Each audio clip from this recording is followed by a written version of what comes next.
Welcome back to another episode of Edge of Midnight. We would absolutely love it if you would like this video, subscribe to our channel, and check that bell so you never miss an episode.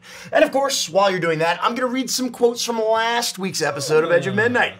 Quote number 1, this episode is making me feel all the emotions. Oh. Us too. Quote number 2, Jericho and Briggsy together in the dining room is the epitome of two bros chilling in a hot tub. Quote number 3, Lethica and Marius doing everything to avoid being intimate versus Briggsy immediately being like, we might have to kiss, Jericho. And lastly, Mace finally learns how to play a barbarian, and this is how you repay him.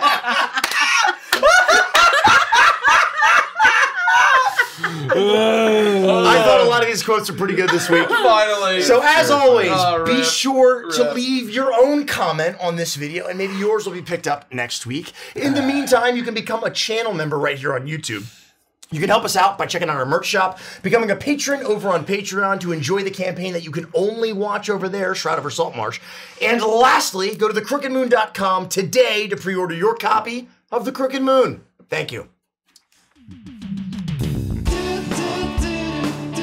Whoa, Andy, what are you doing? Hey Gary, how's it going? And why do you look so pretty? Oh, well, thank you for noticing. Well, one, I'm preparing my notebook and turning it into, hopefully, a field guide. Whoa! And 2, I'm wearing this flower crown because I thought it would be on theme for today. Shucks, good. I was a little nervous. I thought you were about to be sacrificed for a bountiful harvest. Oh, Gary, no, not today. That's next Thursday. Oh, good. Already the torches. Well, sacrifices aside, I'm getting ready for Hit Point Press's brand new Kickstarter. You mean the publishers of Humblewood? Wow, I really love those woodland critters. Me too. What do they got next in the pipeline? It's called The Field Guide to Floral Dragons. Wow, I have no idea what a floral dragon is, but I am intrigued. Floral dragons are a brand new type of dragon. Whoa. Abundant blooms and specialized physiology. My wife loved flowers. Oh yeah? And then I stopped giving them to her. I took her for granted, Andy. I took her for granted. I should have given her more flowers, Andy. Well, hindsight's 20/20, Gary. Yeah, we can't change the past. No. Although I really wish I could. That's why I'm a wizard. I'm trying to learn time magic. No. Anyways.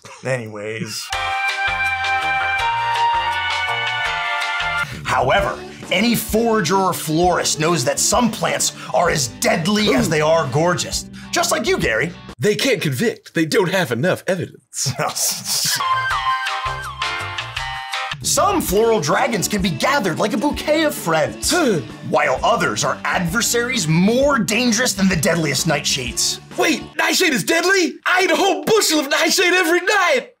Shade, am I gonna die? Are you just talking about tomatoes, Gary? Oh, well, yeah. Yeah, it's my mom's tomato sauce recipe. And the whole thing is beautifully illustrated by Kin Wald. She does an unbelievable job really showing off the details of the lives of these beautiful creatures. Wow, my garden was beautiful. Once. And then they all withered and died, just like everything else that I touch. Well, did you forget to water them, Gary? Yeah, and also fertilize, and I kind of ignored it. I played Fortnite instead. Oh, well, you really got to pay attention to these kinds of things. Yeah, I was also playing Club Penguin and Webkins, too. Yeah. Club Penguin again, really? Yeah, I mean, how else am I going to talk to my Club Penguin girlfriend? Well, I mean, it's right there in the name. Yeah, exactly right. What you have to do. Right. Yeah. Anyways, let's move on. Okay. So, if you're looking for a book that has over 200 plus pages packed with stunning illustrations, 26 different floral dragons, pests, pollinators, fungi, plus magic items and potions, rich lore of the floral dragon's origins, their biology and habitats, plus details of their relationships with people and other floral dragons, fascinating field notes from floral dragon researchers, and of course, stat blocks, traits, and more to bring floral dragons to life in your role-playing games, then this is the supplement for you. Is it an oral or a suppository supplement? Nope. That joke is right out. Wow, this supplement sounds way better than my zinc supplements. Oh yeah? Yeah. I always forget to take them anyway. I don't know where you were going with that one, Gary. I'm so deficient in zinc. Yeah. Most humans are. I'm so deficient. You're deficient in a lot of things, Gary. Yeah, that's what my ex-wife always said. Oh, do you want to try on my floral crown? Oh, I would love to, Okay. Andy. Yeah. Wow, I feel like the May Queen. See, you are as beautiful as you are deadly. Okay, cultists, fetch the bear suit for Andy. Oh, God, I don't want to be the bear. Too bad. Oh, bummer. Fire's coming. Summer's coming. Uh-oh. Right around the corner. Oh. So, be sure to check out the Kickstarter campaign by clicking the link below. You don't want to wait. It's live until May 2nd. Don't delay. Don't delay. You have a limited time until the flowers all wither and die. Nah. Click the link in the description. Goodbye.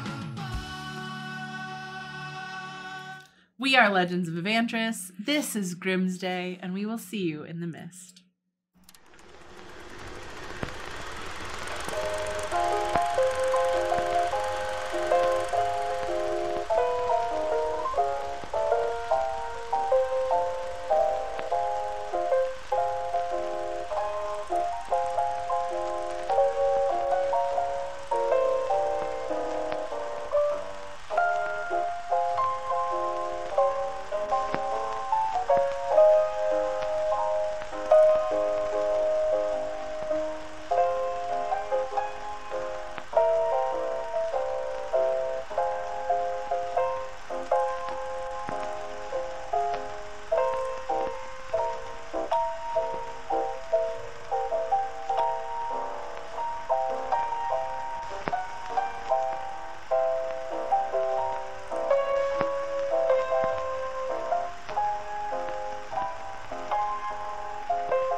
Finally, a bit of respite. After the terror and death that our protagonist has suffered through, a little bit of rest and relaxation will do them just fine. Now they're in a house made of dreams themselves and able to get a good night's rest. I've heard it said that things are always better in the morning, but there's just one thing. In Druskenwald, there is no morning. Now, snug in your beds, you fall into the most comfortable slumber you've experienced in years, perhaps ever. You all dream. You are shrouded in mist, overwhelming, choking, all-consuming. You can't control your own limbs. You are powerless. In this misty purgatory, you feel the cold iron of chains that wrap around you, imprisoning you as you begin to fall. Down, down, down.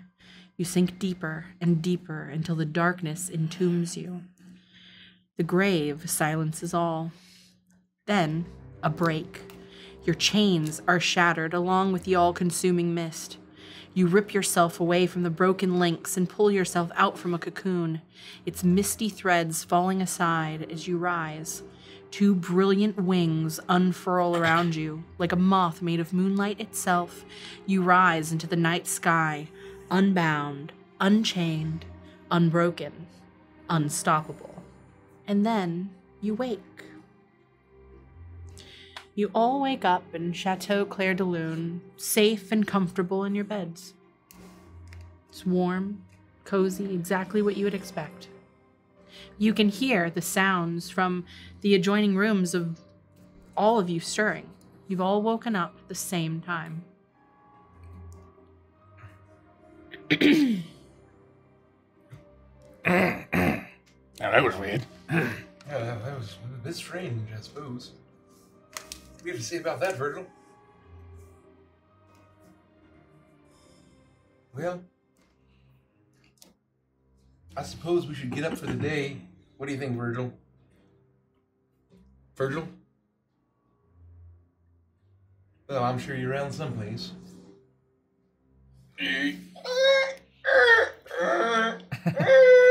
Oh, shucks. Getting used to sleep in the morning is it's a little tough. I'll burst out into the common room. And I don't know if anyone's there. I think you would find me. I would be up relatively early, having wanted to sleep in, but not really able to as much as I'm an early riser. You guys all would have known woke that at the about same me. time. Okay. I would have immediately gotten myself ready, gone to the common room and ordered tea using the pulley system, and just requested some sort of tea and enjoyed the morning in the common room until the others stirred and joined. Yeah, you pull on the pulley, you hear the sound of the bell in the hallway, and as you are waiting for one of the servants to arrive to assist you, Briggsy barges in from his room. Whoa. Did anybody else have a dream? Are you all right? Yeah, I'm all right. But when we dream in this fucking place, it's always bad news. And I'm fairly superstitious about bad news. And dreams. Mainly the dreams, which are bad news. Well, now that you mention it, I did have a dream, which is unusual and felt familiar and strange in a way, but it certainly didn't feel And ominous. it was about... We can like say it at the same time. Like, Being a mole. It was a moth? It was about being a mole. Oh my god. And it was actually quite pleasant. It's actually a lot less terrifying than the dreams that I've experienced in Druskenwald. Wait, before you were a moth, did you start in chains? And then like you were in a cocoon? Oh yeah, no, that sounds real. How do you know what I dreamt about? Brixie? Because I mean, how many shared dreams have we had since we've been in Druskenwald? Oh no. Several. It's usually not a good sign, but I'm with Jericho on this one. It didn't feel ominous. It felt like a weight had been lifted off my shoulders. Yeah, it was quite... I feel chipper, so to speak. I feel like I've really gotten a nice long rest. Like I feel so... Like I've been so very tired for so long, and I feel like now I've got a bit more pep in my step. I'm in full Ebenezer Scrooge get up, like full nightgown with a little cap. Exactly right. I mean, it was kind of pleasant compared to some of the other ones, but I don't know. Where's Lefika? She might be able to, pass what the fuck it means. What other amenities are in the rooms that we had our beds in? Is there anything, or is it strictly a bedroom? It's strictly a bedroom. There's a small sitting area where if you had books on your person, you could sit and read. If the servants brought you tea, you'd be able to enjoy tea there. There's a small seating area, like a lounging couch in front of the fireplace for you to enjoy some of the warmth there. And then you know that you had the heated stone at the foot of your bed. Oh, very nice. Clothing options. Do I have the ability to There there is an armoire against the wall, a large one that seems to have a varying amount of clothing for walking dresses, winter coats, and basically anything that Lethika could imagine needing in this place, and they're all roughly sized to Lethika. It looks like the servants prepared for you to be in this room. I will give myself sort of a bit of a cleaning area, just cleaning in the area where I could sit down and sort of look into a mirror and make sure that I'm looking good. Yeah, and the vanity in the corner. Once I finish with the vanity, I'll put on something appropriate for morning wear. And by the time I've really relaxed and taken that time, that's when I will have burst into the room, feeling refreshed and ready for breakfast. Oh, Lefika. Yes, Briggsy? You had a dream too? I did. What does it mean? What does the dream mean? Yeah, what does it mean? I mean, I feel like the last few times we dreamed it was spooky and ominous and, grave portents and all that.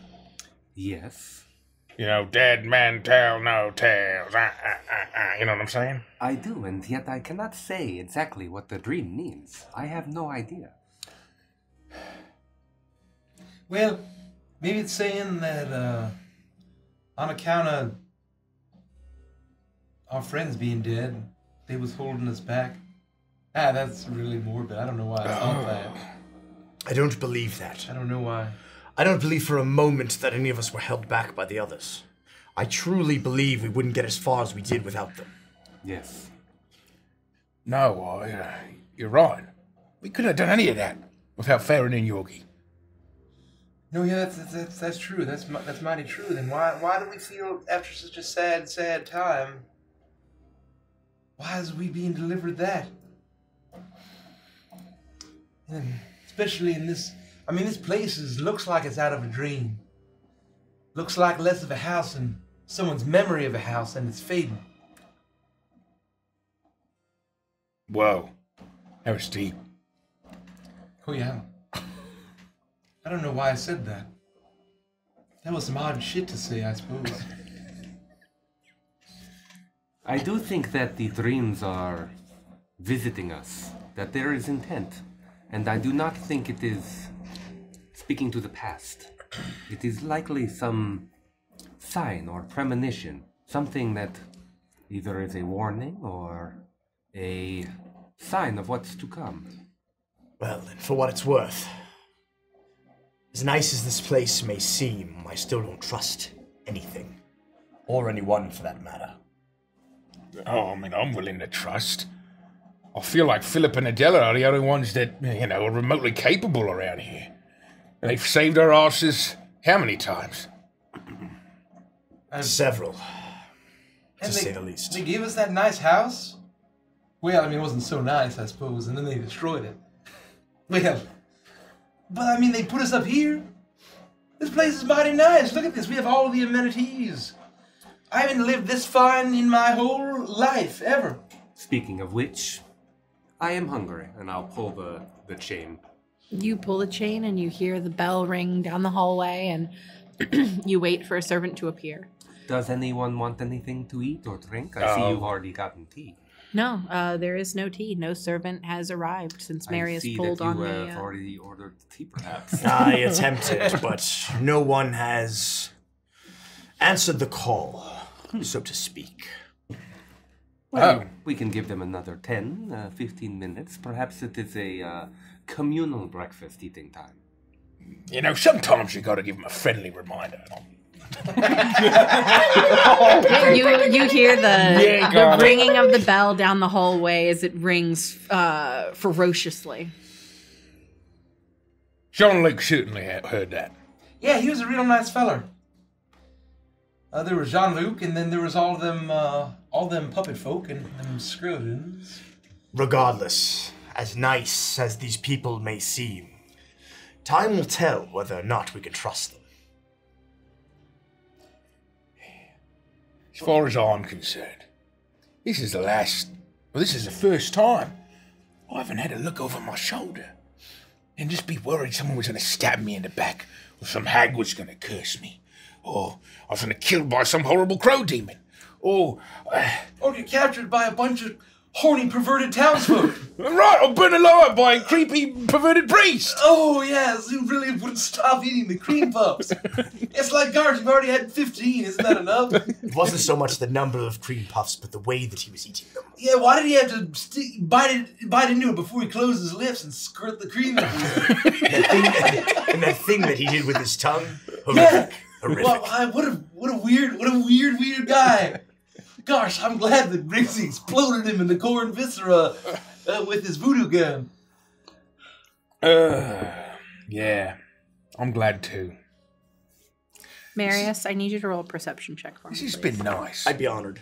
It's just been nice. It really has been. And I guess he technically killed me. I'm not really sure. 11. That's enough. You have felt unease since you woke up. Damn straight. Briggsy seems comfortable. Jericho even so. Lethica is dressed in a beautiful pale lavender dress that befits this place, and she seems to be assimilating to it fairly well, but there's something about this morning, though mornings don't happen in Druskenval, this early dusk, that it doesn't feel right to you. You can still hear the faint echoing of the bell ringing down the hallway, and it's been about 20 minutes since you called for tea. You remember before you slept, when you rang the bell, there was someone there within minutes. And if Philip and Adela are what they say they are, there is no reason that someone wouldn't come to your assistance, especially after the thrashing that Briggsy gave the bell. Something must be wrong. And as you are listening to your friends chatter about their feelings about things and their comfortableness here, you notice something. A color that is all too familiar to you. The color of rose petals, the color red. The window that faces into this room, that looks out across the moor, had been filled with the soft milk light of the moon. But now that you look down at your hands, you see that your skin is tainted with a faint red shift. You look about the entire room and you realize it's almost as if there's a red filter coating this place. Your eyes shift to the window and you see the milk light of the moon that shines into this room is not milk white at all, but blood red. I think I'm gonna order waffles. Well, it would be certainly nice if we could get some. And without a word, I stand up and I walk over to the window and I look out it, trying to see where the source of this light seems to be coming from. And if it's just me who notices it, I abruptly stand up and walk calmly over to where the window is. You all right, Marius? You make your way to the window in your room, unaware of what time it truly is, the crimson light getting brighter and brighter as it shines through the glass. When you arrive and finally look up at the night sky, you see it. The hag moon with its leering crooked teeth is a deep red, weeping bloody tears. And in an instant, the ceiling crumbles away and you see the sky bathed in a bloody glow as massive droplets of crimson tears crash down on the moors and landscapes all around you. Chateau Clair de Lune is in ruins. You're standing in the middle of these moors, the entire place bathed in this bloody light, as a literal downpour of blood droplets spatter against your clothing and your skin. The hag moon ever leering at you, her face crying in pain. I would immediately, even though I'm completely stunned at the shift that's happening, looking down at myself, I would quickly spin around to see if I see my friends. Do we all see this? You all see this. No! What happened? The bell jingle thing! What the fuck just happened? I would, like, smell the... You don't even need to put it up to your face. The smell is overwhelming.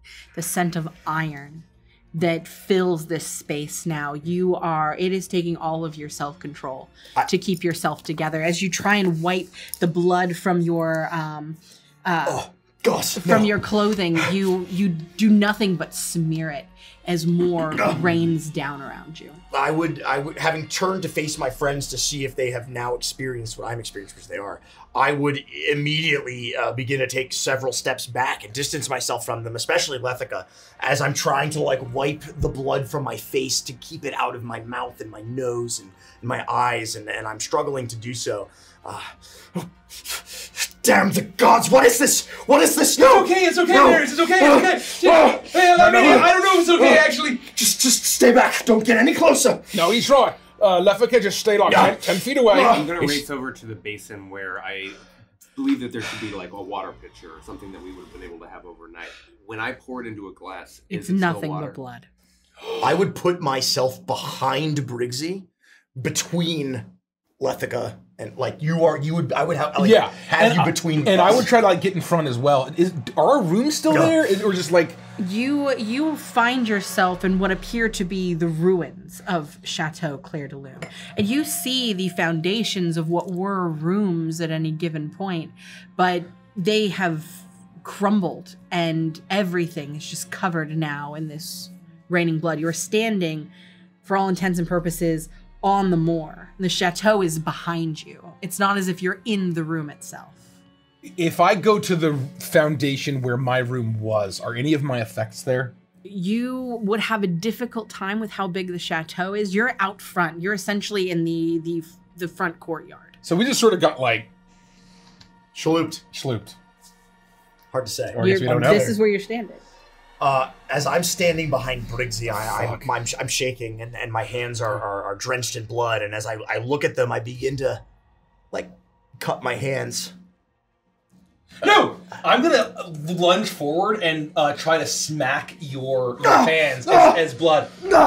No, you ain't gonna get no blood from here, Marius. And it's just me. It's just I'm all burlap and straw and wood and metal. It's just me. Focus on me. I'm gonna grab you by the lapels and be like, "Thank you." Okay. Yeah. Keep me. Yeah. No, you're right here. You're right Help here. me. Yeah. Help me. Yeah. No, you're good. You're good. My banjo's. Actually, I don't even know where my banjo is. Is there a song that helps you? Don't you cry tonight. I still love you, baby. I don't know. That's not the right one. I don't know how much longer I can resist. No. Should we restrain you? I'm just worried about drinking whatever this is. No, don't. Well, hold on. Maybe if he drinks the rain in blood, he won't crave for Levica. No, who knows what'll happen? Maybe he'll turn into a horrible blood vampire monster. That's mostly bat. Is this the night of sin? Is that Mother Night? Is it actually happening? Was it just delayed? Did we stop nothing? You're gonna get out of the fucking rain. Yeah, I would immediately. All around you, the falling tears of blood from the blood moon above you increase in speed and severity in which they fall, until the rocky highlands all around you are coated in blood.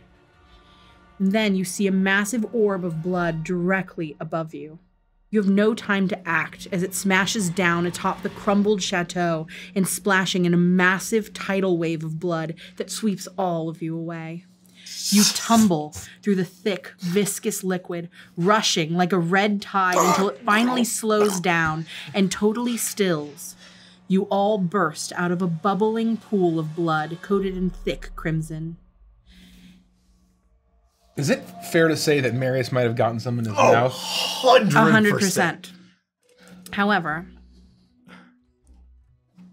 as you get your bearings, the heat and humidity hits you as you realize you're now in the midst of a temple ruin, surrounded by thousands of miles of sprawling jungle. Directly before you looms a huge statue of a striking cobra. What the fuck? Am I still covered in blood? No.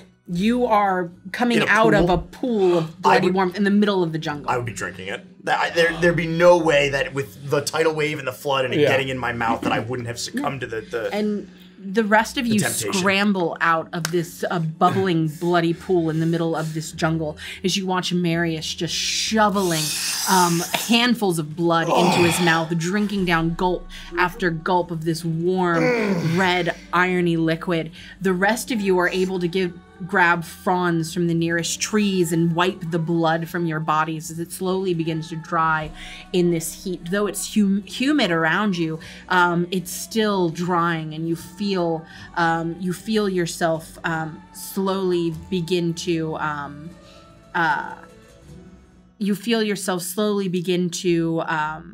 feel the blood start to flake away, and it's not coating every area of you anymore. Go ahead. You go. I will instinctually grab for my flintlock and pull it out of my belt, but realizing that I'm covered in this just blood-stained like nightgown, which my little cap is hopefully still on. It was very well affixed to your head. Oh, no. You look at yourself and you realize that the clothes that you were wearing, that you remember wearing at Chateau Clair de Lune, are not the same. You are wearing khaki adventurers outfits. You have a hat atop your head that's perfect for walking through the jungles. At your hip, where you would normally find your cutlass, you find a machete. Oh, what is this? Crossroads? Is this you? Oh no. Marius, are you all right? Virgil, what should we do? Virgil, where are you? Just let him get his fill. I would drink until I started to feel some sort dizzy. of You start to feel dizzy and sick. And slow, I just had to slow down almost, you know? And you do get to the point where you feel overburdened by the blood that you've been drinking, and you begin to pull yourself out of the pool, and you find a leaf next to you. You wipe your mouth clean. But aside, as of now, you feel no effects from the blood that you've drank. I will have instinctively kind of stepped in between Marius and Lethica. I don't know what you're doing in this moment as you're kind of getting out. In this moment, I'm realizing that the blood is flaking off, and I am wearing like a really nice like teal button down, a broad hat, the khaki pants with the. I'm basically Emily Blunt from Jungle Cruise. Exactly right. With exactly the mask. right. And realizing that these effects are on my person, I'll reach into my back pocket and pull out a handkerchief and. Jericho, please, give this to Marius. Oh yeah, sure. Gosh, why am I wearing shorts? My legs are so skinny. Yeah, weird bony stick legs. Yeah. I look down. Where I'm from, they call them pantaloons. Oh, I miss them. Gosh, I wish I could have leg day. And I walk over to Marius.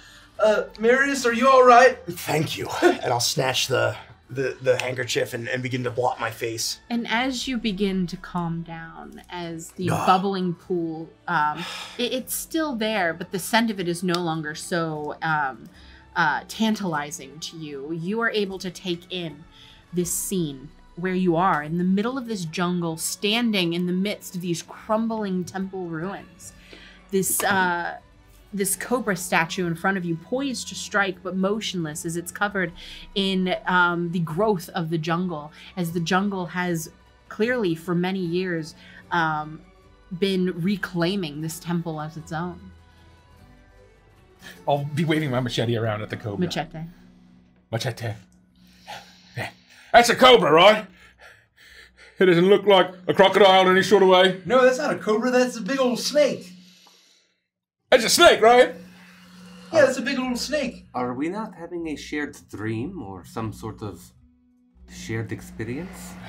That's what I was going to ask you all. I think we're still dreaming. Moments ago, we were in the chateau, and then we were outside in the rain. And then there was a blood moon. A tidal wave. I always dream of tidal waves. I would guess that this jungle is familiar to you, Brixie? Feels fucking familiar. But this ain't no crocodile. No. And I certainly wasn't wearing this fucking getup. But it feels familiar. I would love to say that this isn't real, but as vile as all of that was, and I apologize for losing my calm. No, it's okay. It's okay. I mean, it happens to the best of us. I mean, Virgil would tell you if he was here, Virgil, you would know what to do. Virgil. That was vile and delightful at the same time. I feel sick. I may have overindulged too much. Just take it easy, all right? It's okay. It's better you drink from the pool than from Africa. Yes, I agree. Although God knows whose blood or what blood that is. Yeah, I mean, is that even... I mean, it smells like blood, that, truth be told. Look, if this is a dream, all we gotta do is wake up, right? With any luck, it is a dream. I'm not All of even this is sleeping. behind us. Somebody pinch me. I pinch him. Not too hard, but enough to like... It hurts. Some of your flesh... I apologize. I don't know my own strength. Oh, it didn't even really feel like anything. I try to like paste it back onto your flesh. Let me try. Ow. It hurts. Yes, I felt that, and I'm still here. I'm out of ideas. There is a way of getting out of here, and I think it is... We have to see where the dream takes us, what it is trying to show us. All right, Crossroads, come out! Come out! Do I smell any rum or gunpowder or hot iron Roll a perception. in the air? I think that's a 9. No, you do not. Come on, Virgil, help us out. You would know what to do. You have that big old brain. Big old bird brain. Wait, where is Virgil? He ain't here. I don't know. I don't hear him. I don't feel him. I don't see him. So you're free from Virgil in your dreams? I don't know. Is that the key to all this? Virgil might be the key to all this. Does that mean he can wake us up? I don't know. Try to talk to him. Try to be like... I've been trying wake to us talk up! to him. Virgil! I miss you, Virgil. I'm sorry. Well, don't stick I'm it that sorry. far. I'm sorry. We can still be friends. You said this place, it seems familiar to you. Do you see a path or anything, or do you have feelings of which way perhaps we might be able to find something, another landmark, much like this snake? I should clarify, not literally this exact place. I went to a place kind of like this. Went from the shore, through the swamp, deep into the jungle. Found a temple to an ancient crocodilian god. That's where I was cursed. This is different. It's not the same god or whatever. Well, you think it's maybe a snakeadilian god of some kind? Well, I guess it's all vaguely reptilian. Are snakes reptiles? I mean, a snake is a snake. I'm concerned. That's all I'm going to say. If the last one was Marius's dream, this is my dream. I take full responsibility for whatever happens. I pray that these are dreams. Well, I'll have this for a reason. Well, maybe if we ain't dreaming, maybe we got, after doing such a good job, we just got sent home, and we just gotta get our way out of the jungle and find a ship home.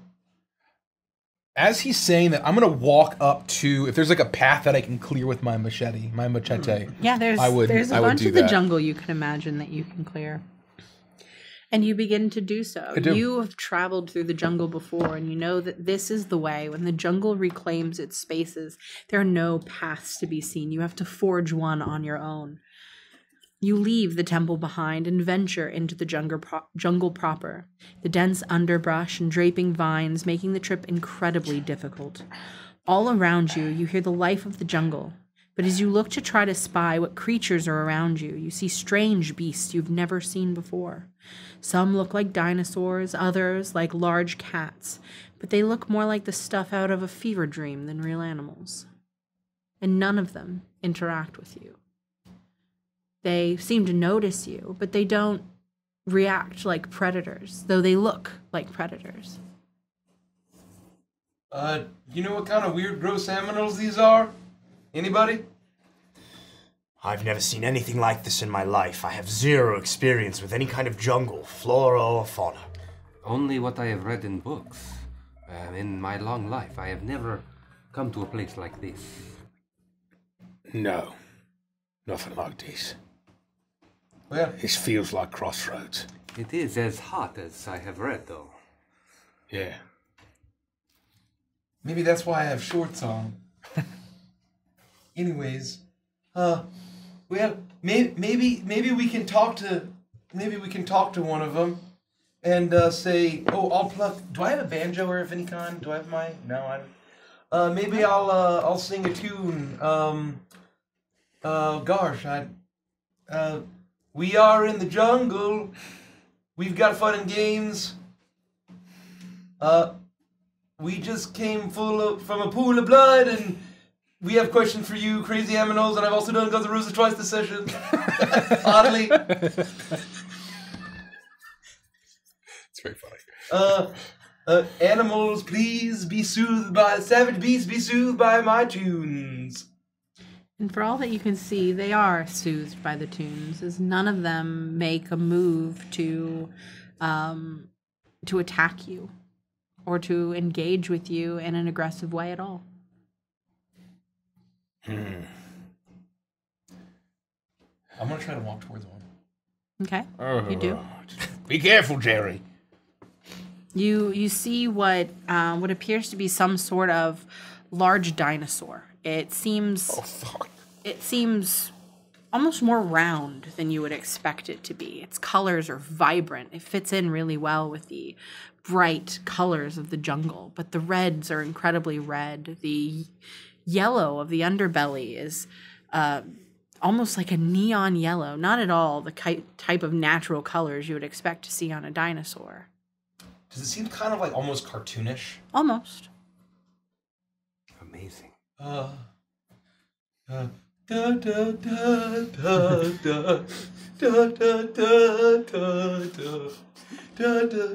Jericho, what are you doing?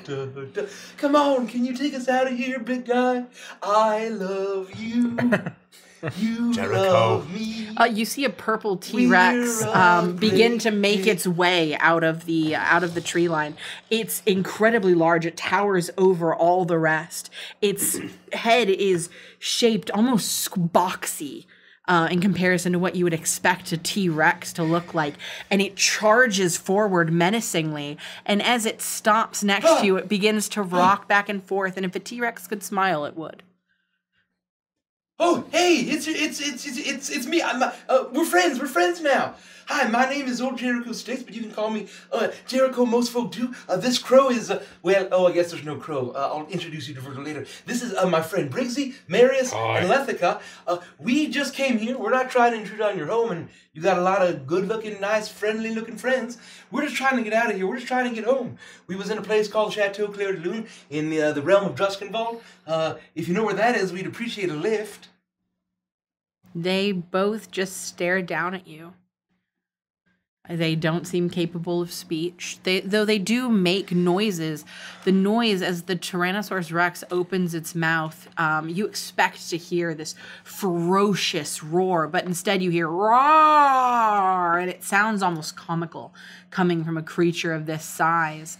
You see the two of them run up against each other almost as if they're play fighting, and then just as quickly as it came, it turns and makes its way back into the underbrush. And you find yourselves now alone here with none you of scared him off. the animals here to keep you company. Something is severely wrong. This doesn't seem like any kind of ferocious creature I've ever seen before. All this feels bizarre. Am I wrong? It feels out of place. I ain't never been to no jungle, but I mean, Briggsy, if you think this is not jungle-esque compared to what you experienced. It's nothing like I've ever seen, but I think that's the point. This is a dream. So nothing is going to make sense. Nothing is going to be real. It's all a little off. But, I mean, for what it's worth, I think they're friendly. I think they just they're playing with each other and keeping an eye on us, maybe protecting us. From Crossroads. I'm starting to believe that Briggsy is right, which provides me a great deal of relief. We just gotta figure out a way to get out of here. Oh no. Follow me. I want to keep going through the jungle and looking for any kind of cross paths, anything that could be construed as a crossroads. Roll a perception check. We'll use this guy. 10. I don't even know it's that high. Let me look. Oh no, it's actually higher. It's 13. Hey! Okay. You press onward. And after pushing aside a huge frond of a fern, you are all face to face with a shrieking woman. Her skin boiled off and her eyes bubbling. Through a lipless mouth, she shrieks in pain and anger as she points at you with an accusatory condemnation. There's a chill to your bones as she screams. But that chill fills the air. The air gets frosty. Cold to the touch. Your breath comes out in wisps of smoke. With one final deathly shriek, the entire jungle around you is frozen as the woman disappears. The plant life and animals of the jungle have been encased in ice, like ice sculptures frozen in time. You are all frozen along with them. Then, in a moment, the ice sculptures shatter and fall to the ground, and an icy wind blows past you. You are in the middle of a blizzard, trudging through a mountain pass as the snow rises to your knees. Yet you do not feel the cold. The visibility is poor, but you see ahead of you, through the pass, a small red light that calls you forward. There. Do you see that? Yes, I see. This has to be a dream. Perhaps that's our way out. Are we made of ice? No, you were encased in ice, but you've broken free of it. What are we wearing? You look down and you see that you are all covered in furs and heavy coats, winter wear, garb suitable for this type of weather. Yeah, it's Volibear music because I forgot to get music. Cool. So this is Volibear's theme song, and that's what we're listening to during this portion. Fun. I love that. I don't think that we should delay, even a moment. For if we lose that light, I fear what comes next. I think if that all happened, I would have broken out. I would have started screaming back if I saw a skinless woman with boiling eyes screaming at me. Jericho! Focus! This is a dream. Briggsy is right. None of this is real. Who the fuck was that? Does it matter? Think about how absurd all of this is. It's just weird, spooky stuff. Was that Crossroads? No, I don't think it was Crossroads. It's Mr. Crossroads. Oh yeah, it's not Mrs. Crossroads or Ms. Crossroads. Please, Jericho, you helped me keep it together, and now I need you to do the same for me, all right? All right. We can do this. None of this is real. I just feel a little out of sorts without Virgil here. He's my emotional support, you know? I feel mighty alone. The four of us will be okay. We have each other. But, fuck, it's cold. You don't feel the cold. You don't feel the cold. Oh, it's pleasant actually. We should be freezing to death. And I've got like a huge ring of fur, ice climber style. Mask. We should be freezing to death, but we are somehow being protected. I think I was right that we are being guided through these visions. Take good note of everything that we see, but be not afraid. Lethica's right. I feel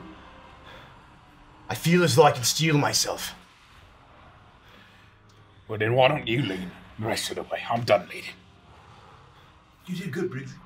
Thank you. You couldn't have known that there was a crazy gross woman that was screaming at us. No, I didn't know. I didn't want to find that. She came out of nowhere, Briggsy. No, I wasn't looking for her. If these are visions, though, as Lethica suggests, we need to make note of everything that's happening. Perhaps there's a message or some sort of lesson to be learned here, something to be gleaned.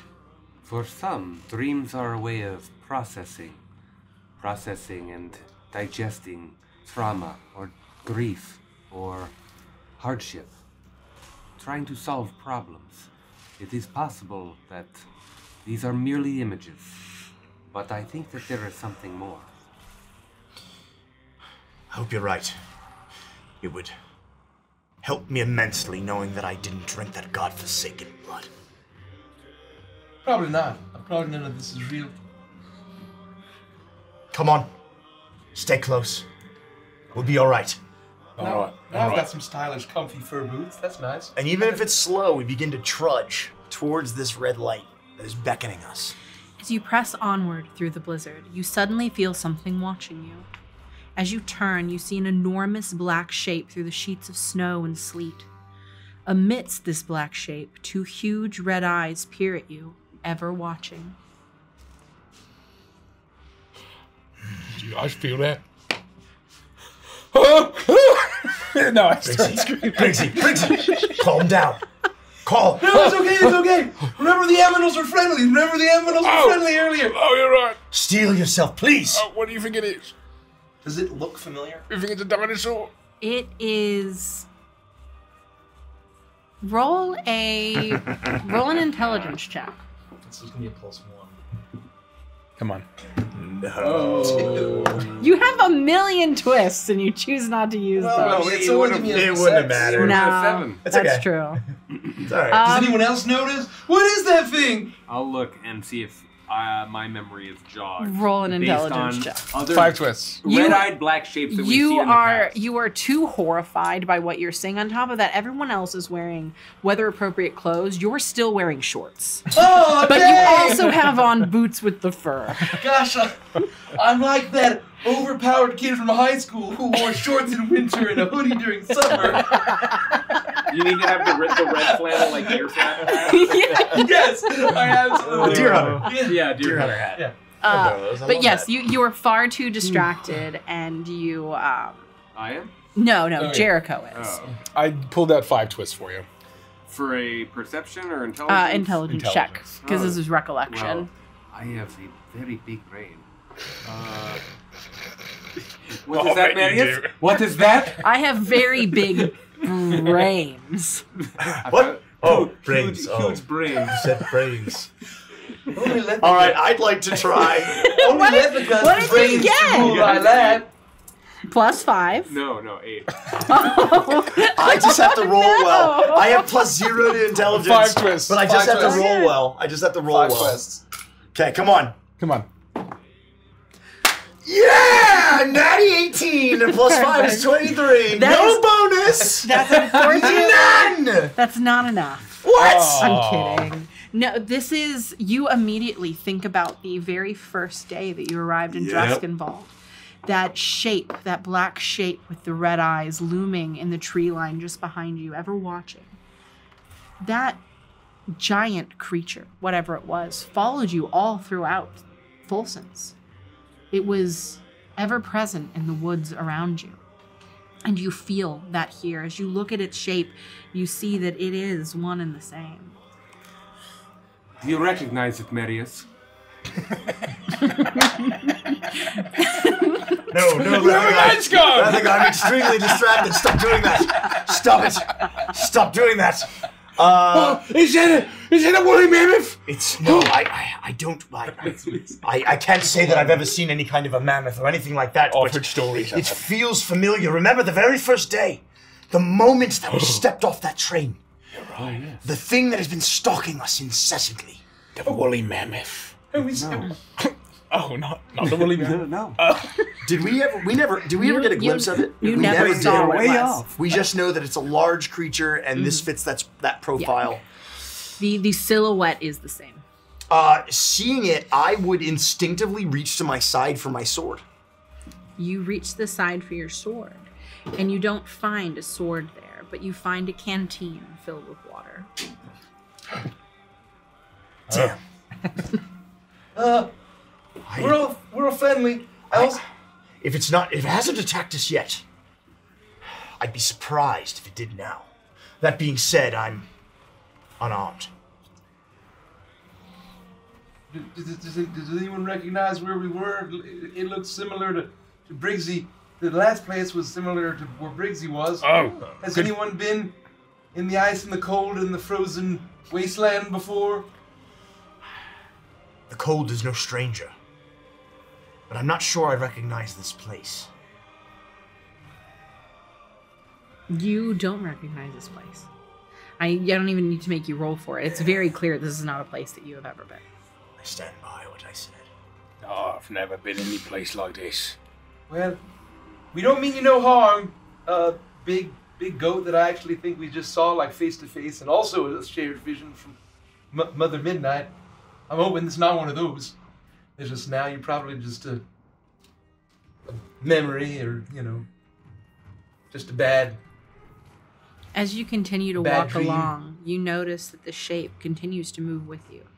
Always watching, never closer, but never retreating, just following along as you move forward. Are we still tracking them? There is one singular red light. Okay. It's up to you whether you're going to continue to propel forward towards following it. I would be trying to, for sure, and doing my best to keep my eye on this creature, but not coax it, not startle it, right? Just observing it as it is observing us as we press forward and continue watching this light. You feel like you're being stalked and hunted like prey. And then the shape in the blizzard is suddenly gone just as quickly as it arrived. The red light ahead of you is finally growing larger. You're almost there. You charge onward, drawn forward, and finally arrive where you were meant to be. Standing before you is a large statue of slick black stone carved in the shape of a terrible monster of the most feverish nightmares. Equal parts cephalopod and crustacean, but far more awful. Where an eye would be, a single ruby sits in the socket shining down at you. The light gets brighter and brighter until it turns orange, and you feel a terrible hunger, until you're all blinded by the light.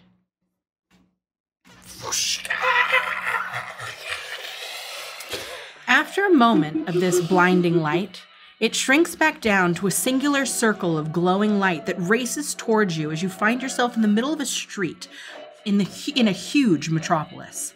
The light is the singular headlight of a Magicar that speeds towards you, its Magitech horn blaring as it gets closer. What do you do? I would What do each of you do? tuck and roll, like dive out of the way so I don't get run over if I think this is some sort of immediate threat. I too would immediately dive. I think I would be so overwhelmed and horrified, and I wouldn't have any sense of what the fuck this is, I don't think.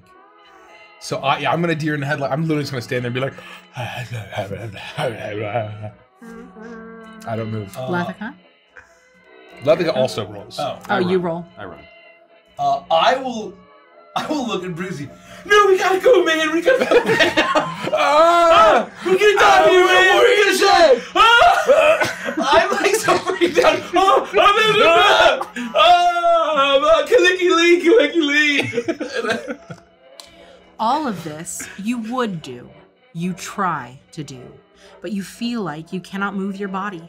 You cannot lift a limb or even a finger. Oh, this is the worst. The magical car crashes into you and passes through you as if you were not there at all, speeding off and rounding a corner, disappearing behind a huge looming building into the gloom ahead. Suddenly, your ability to move returns to you, and you realize you're in the streets of what can only be Galtica, the largest city in all of Evantris. You look around an empty street and realize you can see no color, only shades of gray. I think I would maybe be aware of what Galtic is. I never would have been there. No. Would any of us have known what a Magitech vehicle is? I have to think that would be my first time ever seeing anything like that. I think the only person...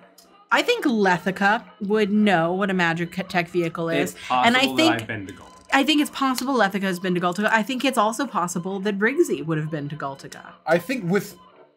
he would definitely have heard of it. He's probably known friends that have like been thrown in prison. Yeah. In Galtica because they sailed too close or they tried to like steal from the harbor and. Yeah. I think that I mentioned in session 1 about being in Yona, walking or seeing Magitech trains somewhere. Yeah. Basically, far off in the distance, the Magitech, not the Ghostlight Express, but Magitech trains. Right. And like just seeing it from the distance, like not going near. But I would be completely overwhelmed. How are we dressed? You are all dressed to the nines. You look absolutely spectacular. Lethica is in a beautiful midnight purple flapper dress. Her hair is in curls around her mask. A headband holds aloft a couple of peacock feathers. The rest of you are in beautiful suits. Your black shoes shine in the city lights. All of you have canes and top hats. Marius, you have you notice that you are holding in your hand what appears to be a cigarette holder, and you can feel in your pocket that you clearly have a pack of cigarettes. A smokes. My hair slicked back. Gosh, I'm not wearing shorts, right? No, you're not wearing shorts. Tuxedo shorts. I'll like twirl around my cane. Ooh, gosh, I haven't had one of these for a dance number in a long time. It's just like what Virgil has. Oh! I mean...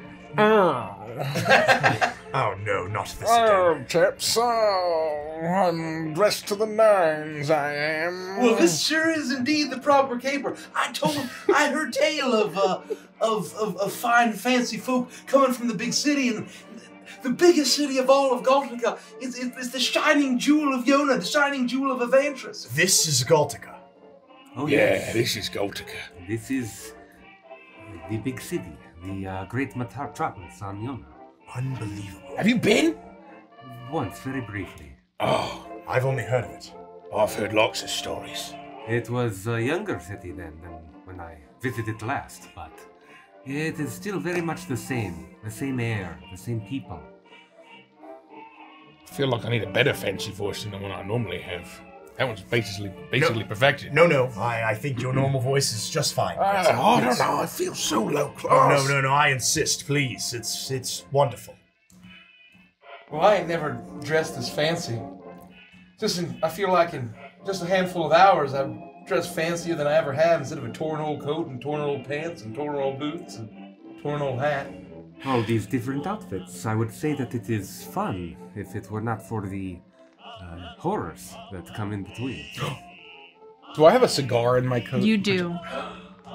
Oh, I've got it. Hold on. Yeah, see.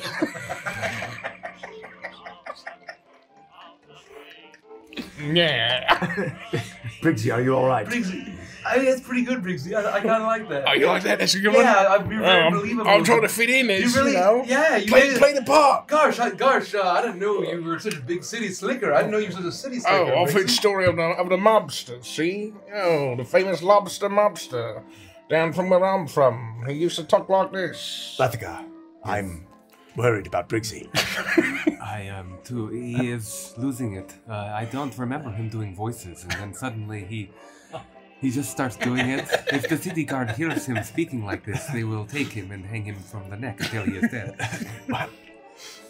Well, with any luck, it doesn't seem like we can interact with anything here. I mean, that thing, the carriage went straight through us. That may have just been the grace of our transition here.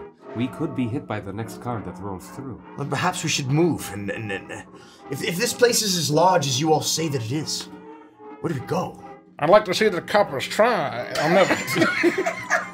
never take me alive. Briggsy, are you feeling well? No, stop. Let's continue. I mean, Briggsy, I like it. I think that's pretty good. That's pretty good.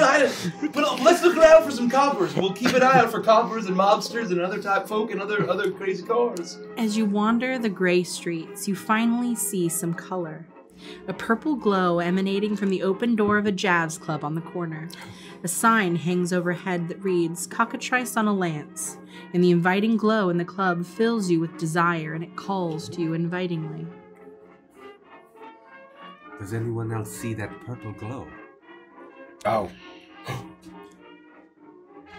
Maybe this is your vision or dream. If you've been here, and it's purple, sort of kind of your thing, your color. Just because I so commonly wear purple does not mean that this is for me. But you are the only one that's been here. What was the red light in the frozen wastelands for? I don't know, maybe that was Jericho, and he just blacked out and forgot about being in frozen tundra. You think it's possible? Well, I guess I do black out quite a bit, especially when Virgil gets mighty hungry and gets unleashed and all that, and people get ed up. But I don't think I've ever been particularly in such a snowy environment outside of winter down in the country. No, and unless I am at the top of the highest mountains, I have never been in a place like that. I propose we go in. Is this really what Galtica is like? There are usually more people. This is a light night. It must be a Sunday.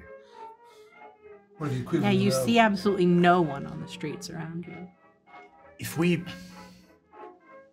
escape all of this, and we somehow make it home, would you take me? Oh, to Galtica? Yes. It is a wonderful city. It would be my pleasure. Lovely. Can I come? It's gonna be really fun when we all go. It's gonna be really fun when we all go to Galtica. Oh, that's gonna be such a fun trip. It's gonna be a great trip. We should. All of us should go. Well, especially, I don't know if they kind of let weird, gross scarecrows who only walk around in pumpkin patches come into the big city.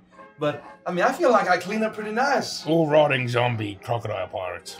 If we make it home, and we make it out of all of this, perhaps we'll all be set right. Oh!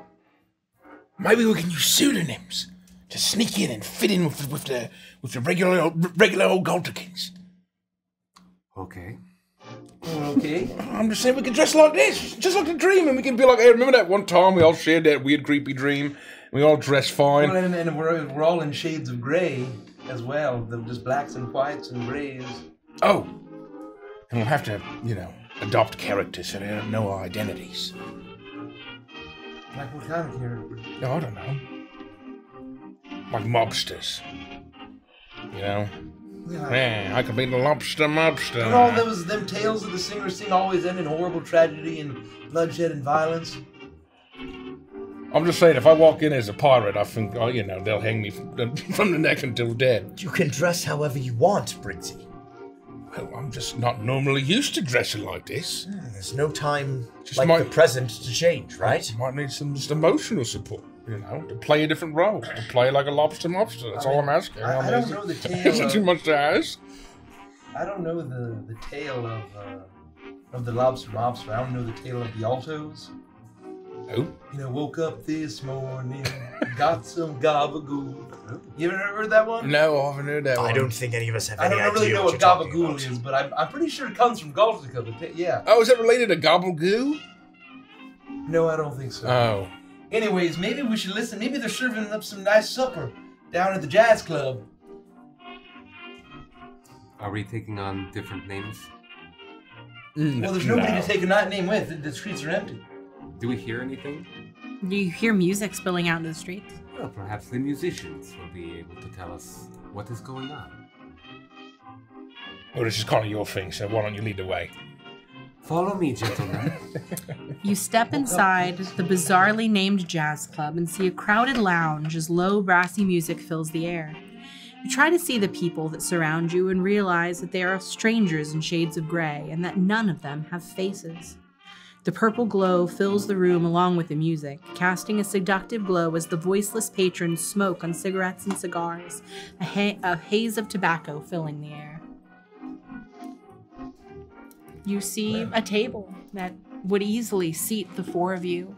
There is what appears to be a goblin woman singing soft jazz as a band backs her. Her flapper dress shaking. But you see no face. Where there should be a face, it is just a blank slate. No contours for nose, mouth, or eyes. Do I get a sense that I could, like, order a drink or talk to this individual, even though... She's a singer, so no. But Well, there are And she doesn't people... have a face either. No, nobody in here has faces. And as you look around, you do get the idea that you could motion for a drink and one could be brought to you. As you move through this place, people move out of the way. You hear the sounds of talking and voices and speaking, but there are no lips on any of these patrons to produce that sound. But there's laughter in the corner, and you see a couple off to the side that are flirting, clearly happy and enjoying their evening.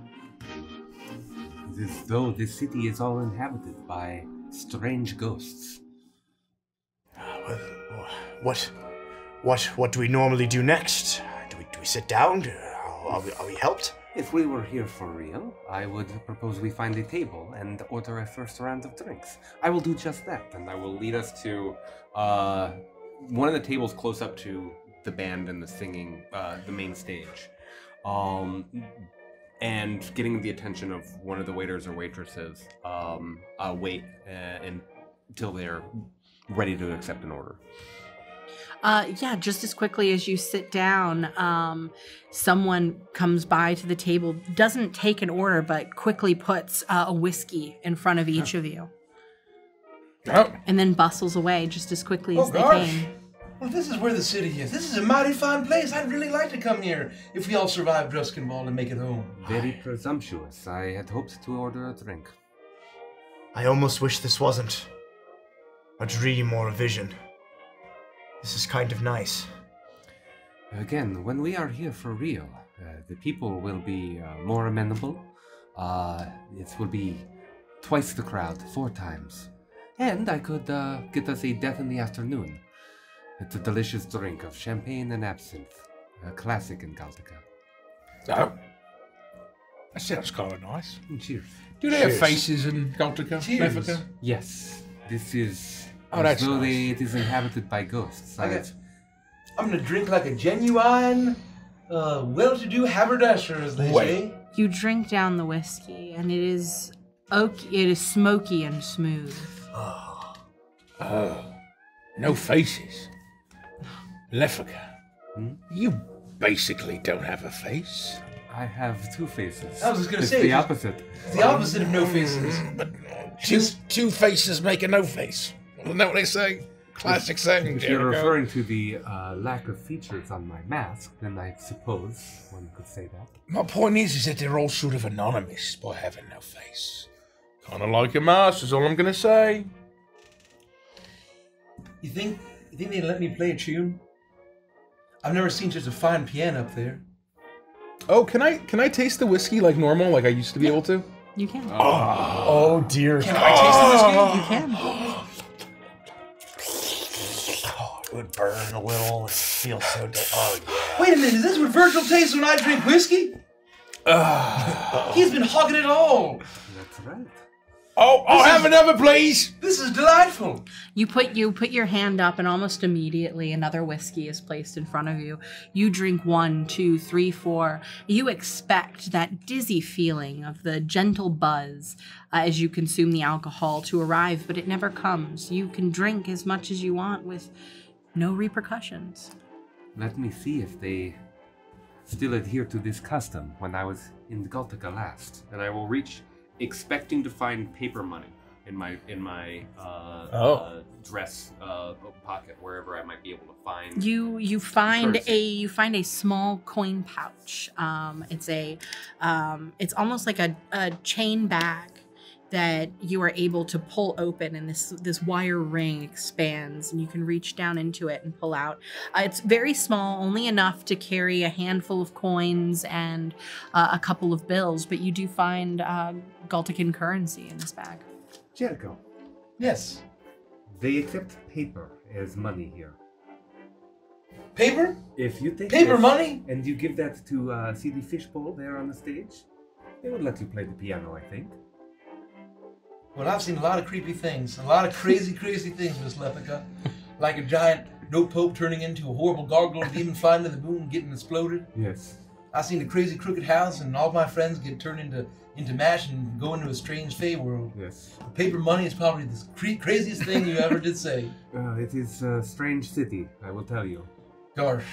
Well, I'll take it. Oh, and if they give you any trouble, tell them you're with old Davy Two Teeth, the lobster mobster. Is that a real person? Well, it is now. I'm gonna give you a wink. Right. The first wink, the eye comes out, and the second wink, it comes back in like one of those cork pop things. Gross. Well, Sorry. I'll go to the fishbowl, I suppose. I don't know if they let weird, gross scarecrows play the piano here, but I'll walk on over. You I'll stand up as smoke continues to fill the room, and the visibility gets low as the music dulls to a sultry, romantic love song. All of your attention is turned toward another side of the room, where you see the silhouette in the corner. More of a shadow than a man, he sits in the darkest corner of the club. He's tall, thin, and alluring, drinking from a whiskey glass and smoking a cigarette on a thin black holder. He raises a ringed hand and gestures all of you closer. He acknowledges us? Mm-hmm. I'll be heading towards the piano. Oh. Do you see that fella over there? Yes. He seems to know us, to want our presence. No one else is noticing us, right? He looks kind of like Viggo Mortensen. A little bit, doesn't he? Lethica immediately goes to the table. If you remember, Viggo Mortensen's canon in this campaign. Oh, I forgot about that. As the brass tones of the saxophone wails through the club, you feel that sense of desire as you're drawn to him. His cigarette is now in his hand as you approach, the shadow never revealing the face of the man who beckoned you here. As the smoke billows from a cigarette, now as if from a wildfire, the room is filled with choking smoke as the music fades along with the man in the corner. Oh. The last thing you hear me say is, but how can paper be money? It isn't worth anything. All it takes to feed the... Then you feel a sudden drop in your hearts, your stomach, and your feet, and you fall through the smoke and plunge into dark and murky water. Muck and detritus of a cold black lake surround you as you sink deeper and deeper into the depths. You're drowning. You know it's over, but then you realize you can speak and you can breathe. No. It ended too soon. Where are we? Oh, gosh. No. Where are we? No. What are we wearing? You're all naked. No, I'm just kidding. No! You are all wearing your regular clothes. No, that was actually a really nice place. Wait, what's happening? Did anyone get a glimpse of the gentleman in the corner? Did anyone see his face? No, he was shadows. And he was mighty alluring, if I do say so myself. Damn! Who could that have been? The Shadow Man. Where the fuck are we now? How are we talking and breathing? Yeah, I begin to look around, trying to like take in our surroundings and see if I can see anything that might give us a hint of what's going on. I don't know how to swim. So I'm probably sinking. All around you is just the murkiness of the water. You look up and you can see what is very clearly a moon or a sun or something shining above that orb that's present on the surface of the water. And you can see how the water starts off fairly light, gets darker and darker and darker. And where you are is very much towards the middle of this. It's not completely pitch black, but you can see beneath your feet just pure darkness as the water goes ever further down. You imagine at this depth, you would feel incredibly cold, but you feel no change in temperature. I'm gonna rush. I'm gonna sink to the bottom and I'll never get out. I'm gonna swim over and get my arms underneath Jericho's armpits and just sort of like, calm yourself, Jericho. It's all right. Oh gosh, Just stand up. We're not sinking. I like stand on the bottom of the whatever we're on. We're there. You're just floating in the water. Oh, we're like mid-water. You're mid-water. Oh. I can't see anything. There's nothing. There's nothing around us. We have been somehow made this. to not drown. I don't like this abyss. I don't like the abyss. I don't like it. I don't like it. Calm down. It's okay. There seems to be some sort of light. Something coming from above us. I don't know if it's a moon or what, but there's only a little bit of light coming through. Virgil, help! Help us, Virgil! Fly us out of here, Virgil! Please, Virgil! I miss you. I'm sorry, Virgil. Please, help! Help! I am thrashing. I'm just gonna hold. I'm just gonna grab the cuff of Jericho and start to make my way towards the light. Jericho, like this. like crocodile form, and I'm slithering through. Just do that. This is how you swim. I don't think I can physically do that, Briggsy. Oh, Virgil, help! Help! Jericho, calm down. You're gonna be okay. You all attempt to swim towards the light, but it never feels as if it comes any closer. You begin to start to feel exhausted. Your bodies get weak with the thrashing and the swimming and the attempt to save yourself from this watery tomb. And then you see something swimming in the water just outside of you. It's huge and finned with a long neck circling you like a hungry predator. However, in a moment it stops and you hear a voice call out so softly, "You should have died." What? Do we recognize the voice? Immediately. It doesn't sound like the voice is talking to you, but more an internal monologue, as if that voice is talking to themselves. Adela. Adela. Adela, can you hear us? I would begin screaming for her. Miss Adela! Can you hear us? We're here. It's the four of us, please.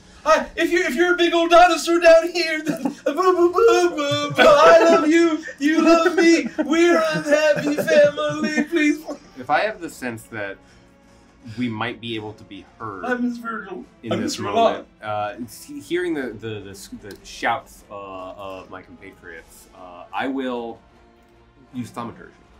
And I will expand my voice in order of magnitude and try to like reverberate through the water. Oh.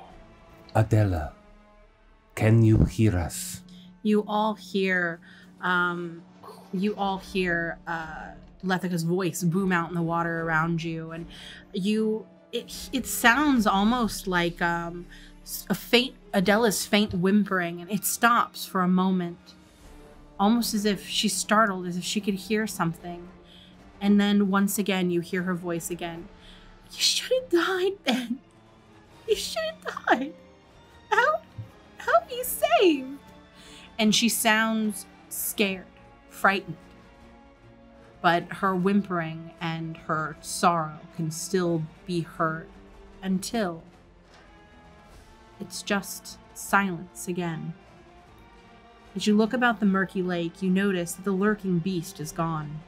Then you suddenly realize that it is simply below you. You have no time to react as massive reptilian and perhaps saurian jaws emerge from the depths as you are all swallowed whole. Yet, you do not die.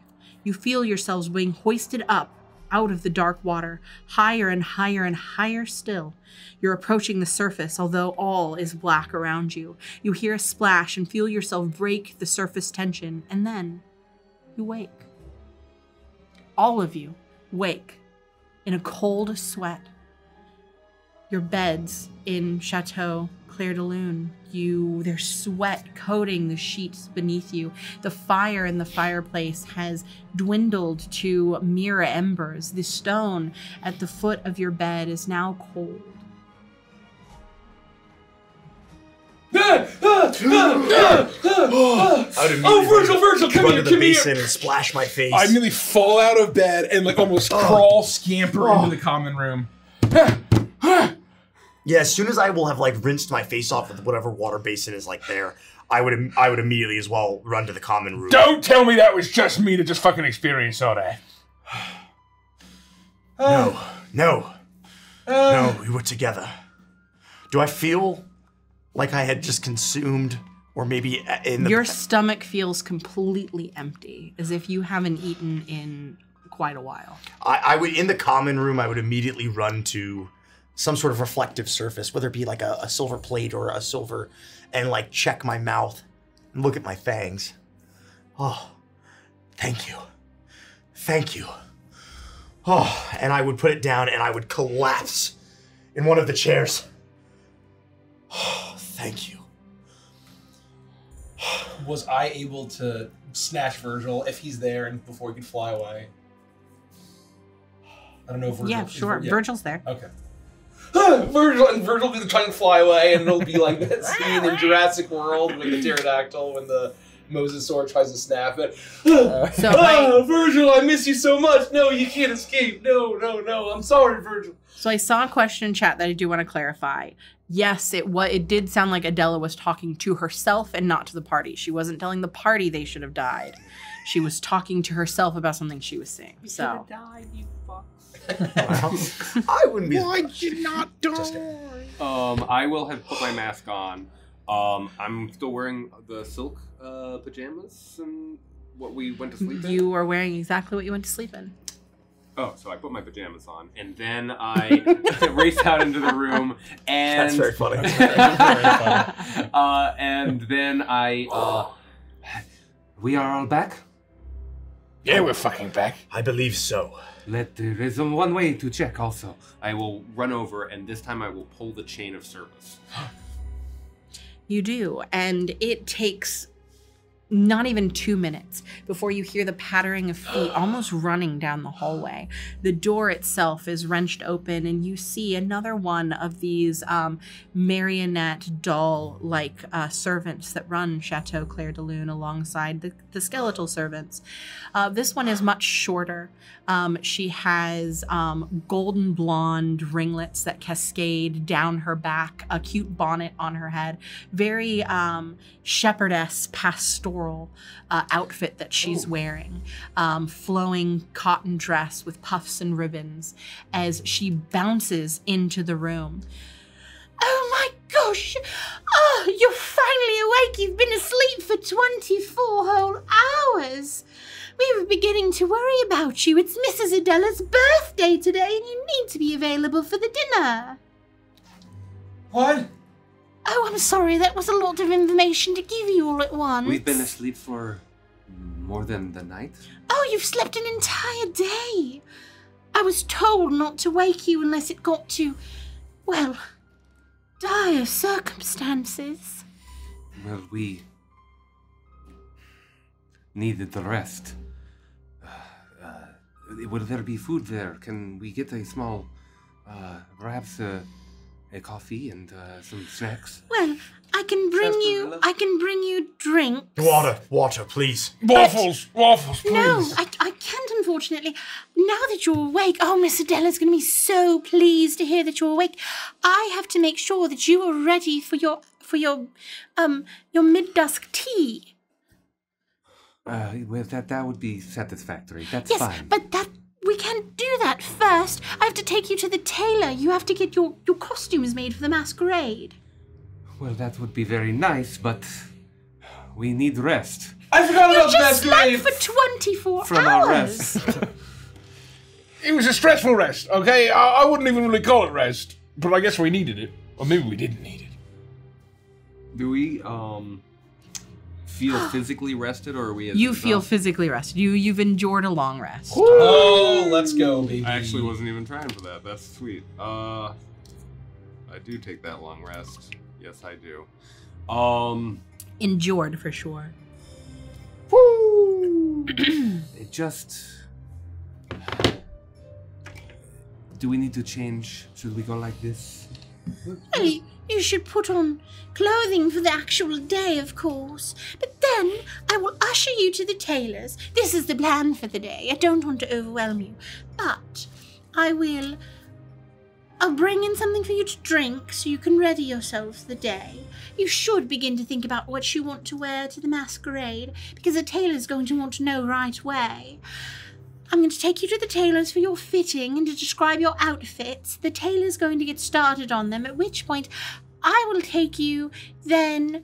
Oh, let me see. Were you supposed to go to...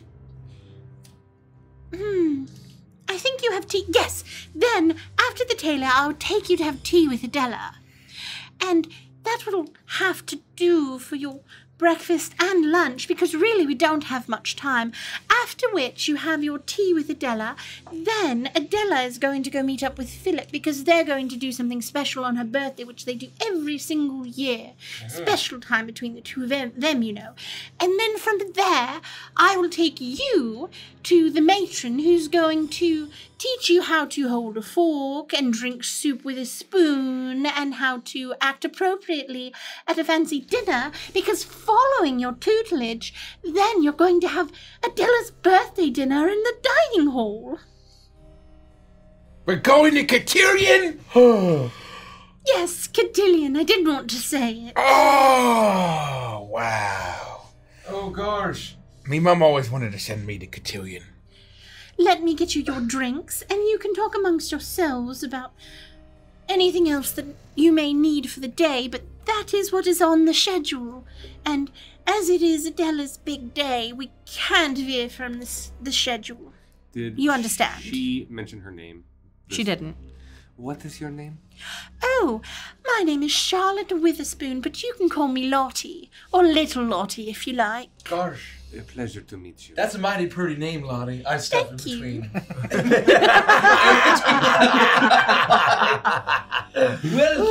how about that? You seem to be constructed of inanimate materials yourself as well, Miss Lottie. Yes. Do you like the rouge on my cheeks? Oh, Thank yes, you. yes. My name is. I just had them update my lip rouge you go recently. What? I had them update my lip rouge so that when I pucker, it's a nice pink. I think my pink is a mighty pretty color. My name is Old Jericho Sticks. You can call me Jericho, most folks do. Oh, it's lovely to meet you, Jericho. She curtsies, and you see as she curtsies, she tilts forward, and her bonnet falls into her face a little bit, and she giggles and pushes it back onto her head. My apologies, my apologies. Oh, no. I will get you your drinks, and I will be back in 20 minutes. Thank you, Miss Witherspoon. Yeah, no, we'll take anything too. Good old country breakfast would be nice for me, but and Jericho likes the fancy stuff. He likes a nice morning wine too, if you have it. Virgil. She hops out of the room And in a couple of minutes returns with a tray of beverages, both tea and coffees, as well as a pitcher of ice cold water. But there are no tea cakes, there are no biscuits, there's nothing, no food to go along with it. And she quickly makes her way out of the room to give you a little bit of time to discuss the things that happened and what your plan is for the day. And I think now is the perfect opportunity for a break. Let's do it. As Charlotte, or Little Lottie, leaves the room after having deposited these drinks on the table for you, you find yourselves alone in this communal sitting room. You know you don't have much time, about 20 minutes before she's coming to collect you for the day's events. You have a packed day. But you do have this bit of time to talk about what it is that you all endured together over the course of the last 24 hours, as well as make plans, as you have a date very shortly with a tailor. The moment that the door closes and this person has left these beverages for us, I will stand up, and as I'm walking over to the water, I'll look at Jericho and I'll say, "Well done there, Jericho. You really kept your composure." No, well, thanks. I think I did pretty good. I think Virgil's even saying I did a really good job, and he's very proud of me. Gosh, Virgil, you're mighty nice. You really are excited about getting that old amber key, eh? Gosh, you think it'll show us the artifacts even before he gives it to us? He said that he would. I'd like to take. I'd love to get a tour of this place. I feel like I've never really been in a fancy mansion before, unless you count the Crooked House, and that was kind of a gross weasel-filled place. I too would like a tour. It would be great to see the grounds and all of the amazing amenities that must come with a house of luxury such as this. But we must we have like a booked day. Yes. We have a schedule. It doesn't seem like we'll be getting any kind of tour anytime soon, at least not until Adela's birthday dinner is done. Speaking of, not sure what to make of anything that we saw, especially with the fact towards the end that we heard her voice. Oh, I can't pass it. What the fuck did it all mean? She sounded extremely distraught, speaking about someone should have been dead, dying. Why did we hear her voice? It was a big, scary lake monster. When we meet with Adela, I think we ask her if she's been having strange dreams, and perhaps share some of these details. It is possible that she was right next to us that entire time. Are we sure that we want to upset our host on her birthday? I do not wish to upset her, but if the dreams are a sign of danger, it is our duty to warn her.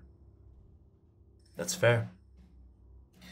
Well, isn't there anyone who's going to get premonitions of danger? Wouldn't it be Miss Adela?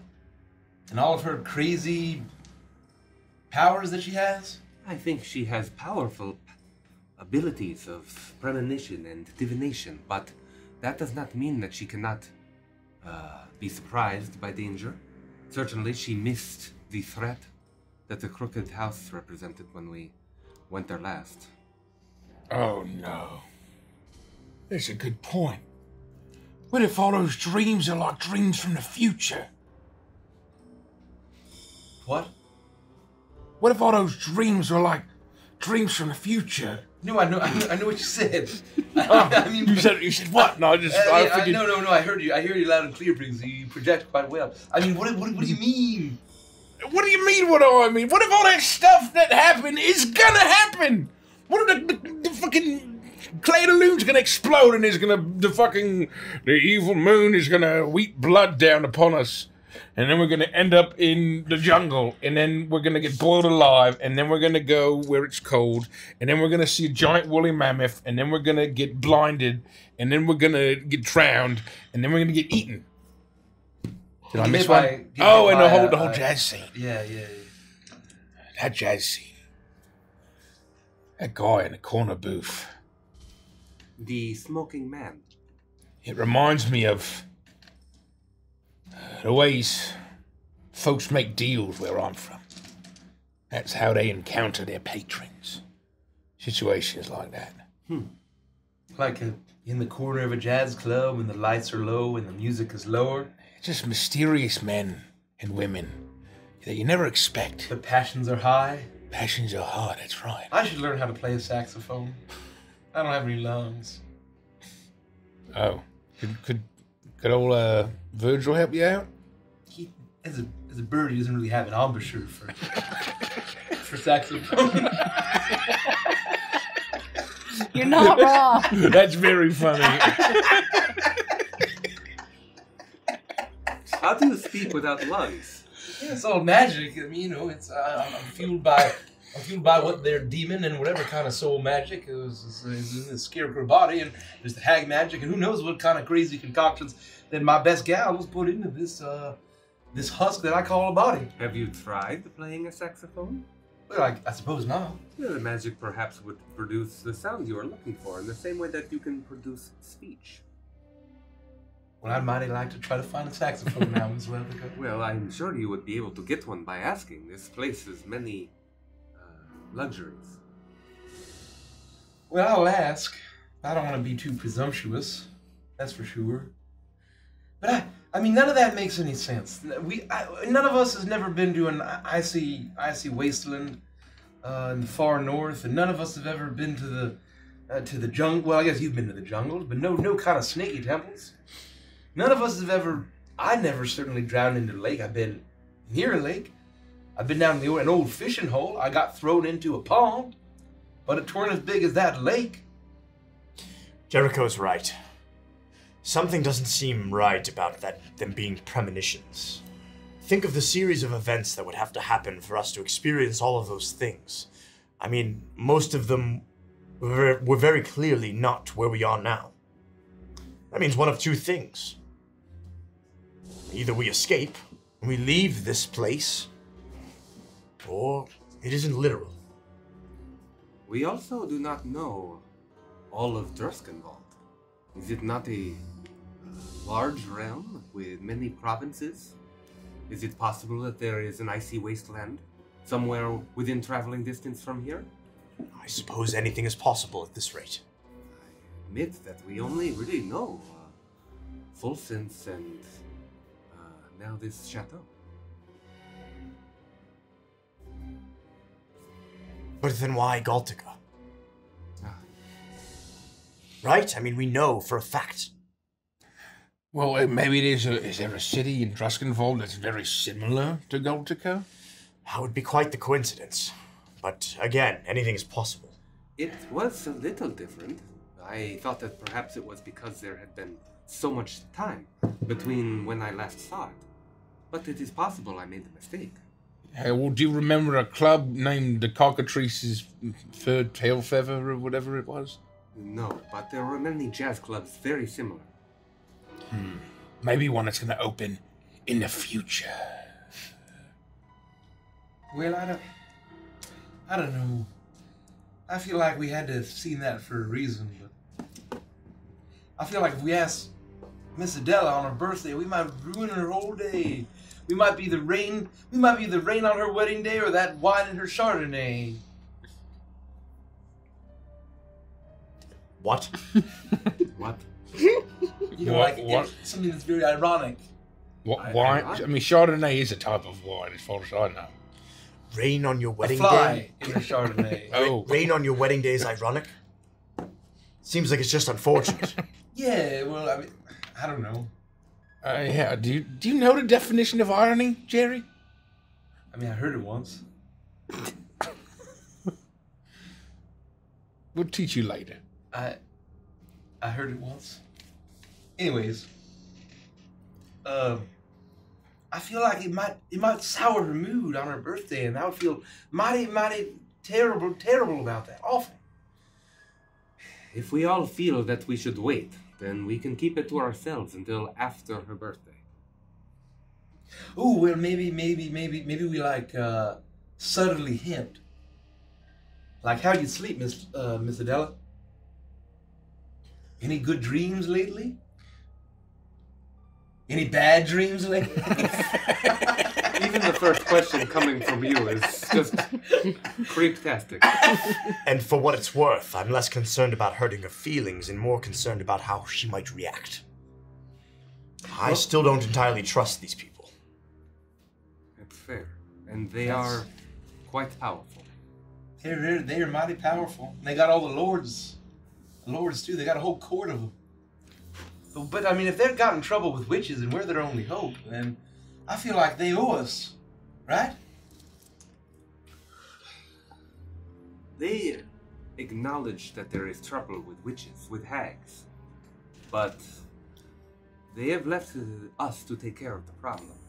The same way that they rely on the servants here to bring them tea or food or make their clothes. They are very powerful. Think of what we faced, and then think of the power that Philip was able to drum up when he knew that his wife was at risk. He could have taken care of these hags all by himself. He has asked us to do it. Do you see? I'm just not sure that, you know, a show of force like that's going to be too effective against these sneaky fucking wishes. Isn't that why they always sing the songs about, you know, pirates, like a sneaky band of scalawags can outsmart and evade an entire navy? I mean, that's a great point. Because we fucking can. Doesn't matter how many fucking man-o'-wars or galleons they have. Doesn't matter how many fucking guns they have. All I need's a sloop. And I'll outrun any ship. I'll get through any blockade. You also don't know how reliable a bunch of spooky ghosts and skeletons is as a force. I mean, they rode out, but aren't there always rules about, oh, I've left my ancient tomb for but a fortnight, and now I must slumber for the millennia, and other such nonsense? Where do you come up with this stuff, Jericho? I hear a lot of stories on my travels. Interesting. You know, isn't that all the sorts of... Anyway, he's got a point. Imagine about 10,000 eddies. It's not very threatening. Exactly right. Yeah. Oh, you know, Ed tried his best. He did what he could. He's just not the brightest of me old crew. Well... And, I mean, another thing that he has to keep in mind is that if he's the lord of this whole place, he can't just go send an army of ghosts wherever he likes. You know, maybe that'll cause some political tension. Based on a province. I don't know much about politics. Oh, me neither. I just know that, you know, depending on who's the governor of what island that day, you know, you don't want to sail too close to the other island. Might piss some guy with a powdered wig off. Oh, gosh. You know what I mean? We're getting ourselves mixed up into some political intrigue. And I'm not cut out for it. I don't have the dialect for it. Well, we're going to Cotillion! Oh, yes. You think they have a dialect coach there? And they can help me with my Ponce voice? I'm going to go get changed. Well, yeah. Okay. We'll be here.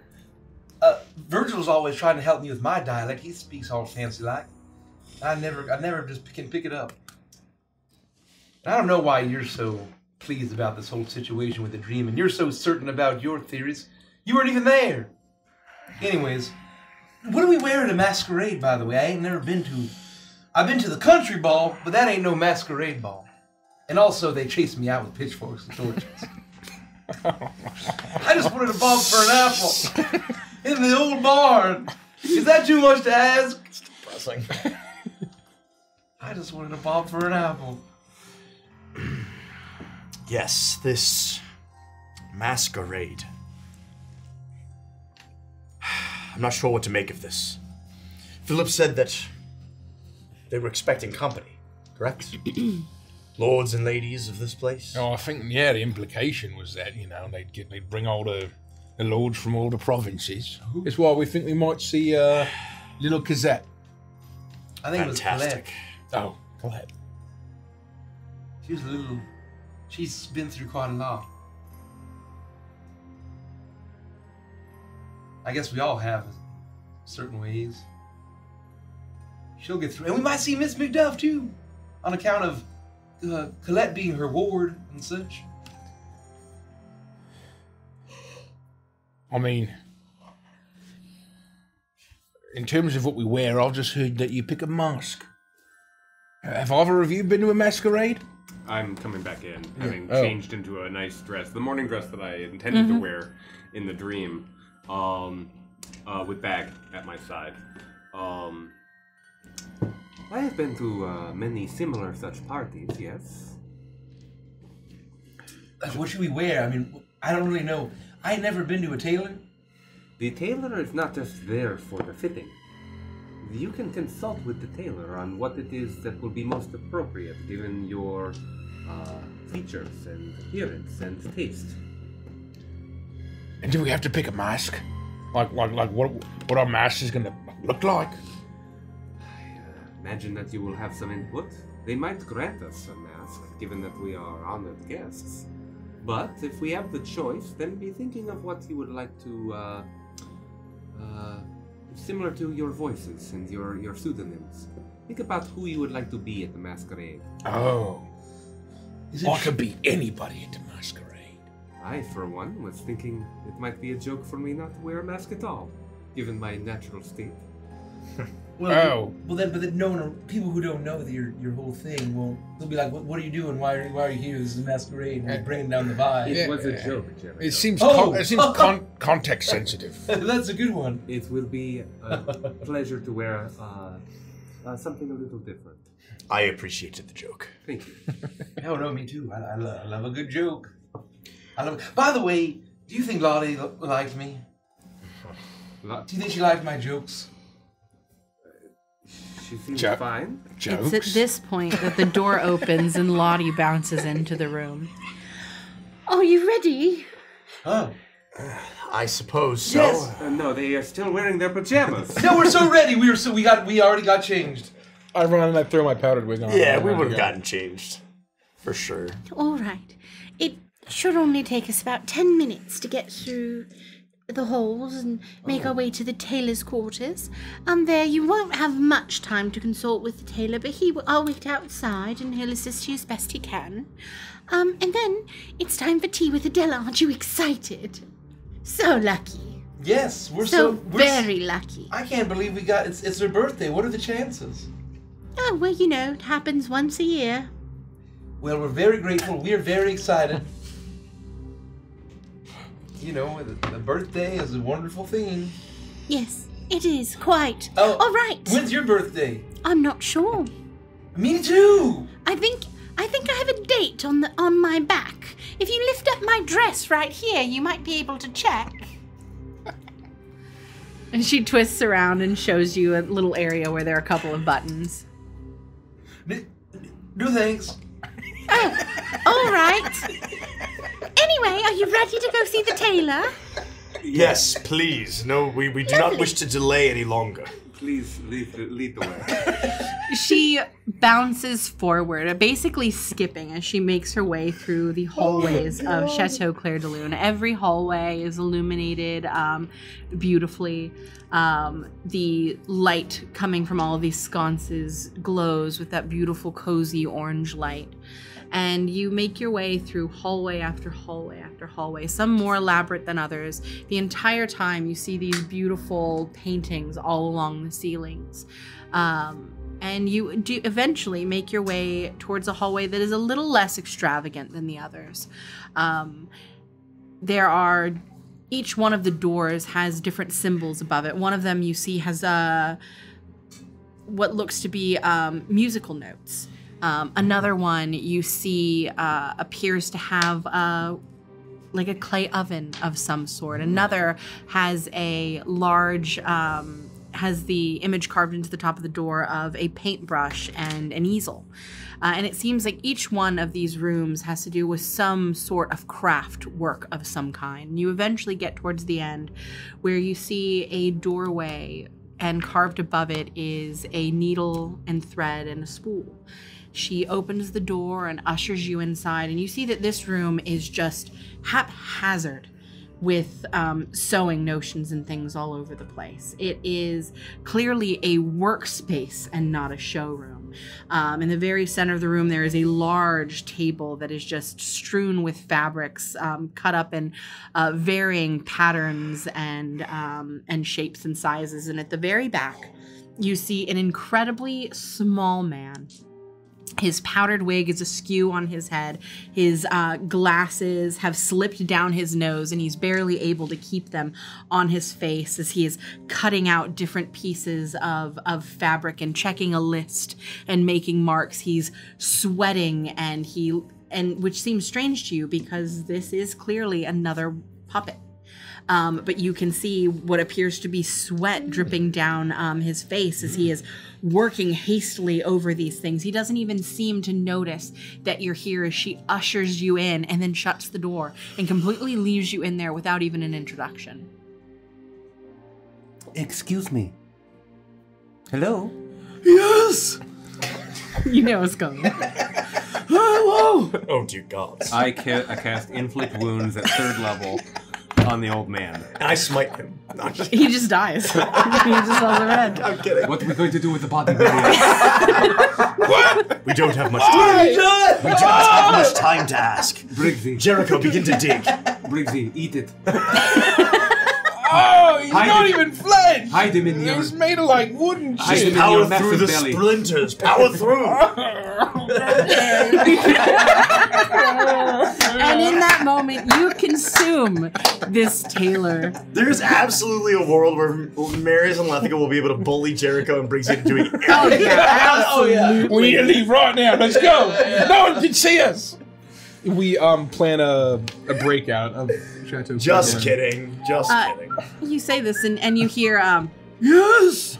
and you see as he fumbles with his glasses, he drops them, and they scatter about onto the table. Where did I put those things? You just dropped them. They're on the floor right there in front of Right you. here, and he smacks them, and they fly across the room. I will He walk jumps over off of his gently. He jumps off of his little stool to rush over and get them, not noticing that you're running towards them, slams into you, and falls over backwards.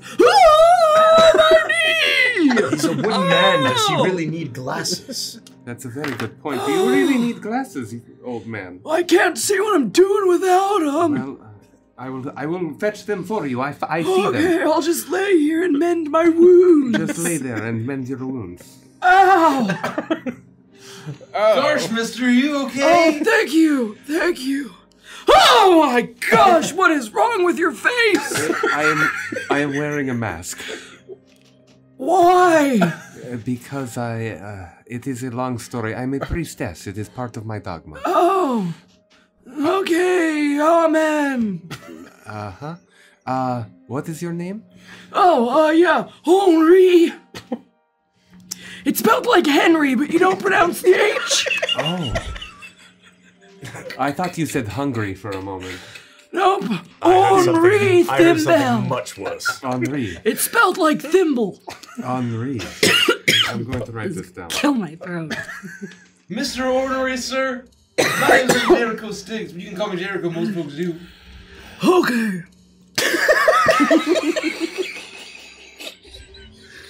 Oh boy. Well, okay. Here we go. Well, we never been to the Taylors before. Or at least I haven't. Oh, that's clear to me. Henri, we are here to get outfits for the masquerade. But you're already wearing a mask. Well, outfits and a different mask. And I you wear have- this all the time. I need to fit in. Well, you're not gonna fit in with anyone walking around like that. That's why we're here. We're here to have you tailor us new outfits and masks. Who sent you? Well, it was little Lottie who brought us, but Philip and Adela, we are her honored guests. Oh, let me check my list. And he shambles over and climbs up onto a stool. Wouldn't it be hilarious? What did you say your name was? Lethica. How do you spell that? Lethica Nightborn. L-E-T-H... Slow down. C-A... It starts with a C-A. L-E... Ellie what? Ellie. L-E-T-H... Your name's Ellie. E-L-L-I-E. L... Let me write it. Just give me the paper. Just... I'm not looking to write anything. I'm gonna die.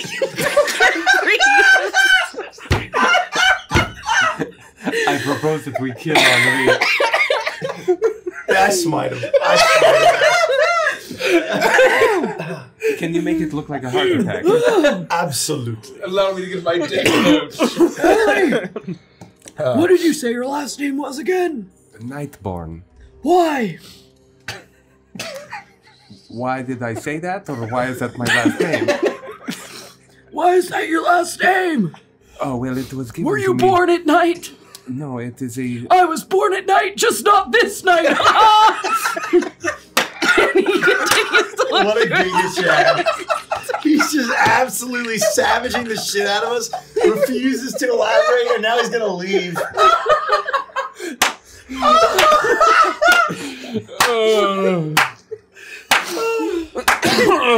He eventually... I can't find you in here. What's your name? Me? Yeah, tall, dark, and handsome. Thank you. My name is Marius Renethia. I'd ask you to spell it, but you're too pretty to know how. I just give him a smile and a nod. And you can tell, like, beneath the smile that I'm clenching my jaw a little bit. I found you. Your name's Lethica, Ellie. Yeah, I said Lethica the first time, and you were too slow to hear me. Huh? That's exactly what I said. What? Can you speak up? I can't hear out of this ear. Oh, it's the mask. It makes it very difficult. Oh, yes, you don't need an outfit. No, I need a new outfit. So, we need 3 outfits for the masquerade. I believe it will be 4. All of us need new outfits. Have you decided on your characters for the masquerade? Oh, we have to make a whole... Oh, I dropped the pen. Henri. Mr. Henri. Yes. Oh.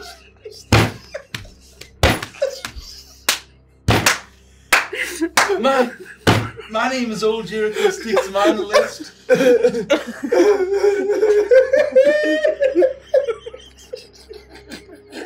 We need a fan artist to get the Virgin Levica to Chad Henri. We need Henri with his out shirt. He's wearing a t-shirt with his ouch on it. Oh my god. Yes, young lady.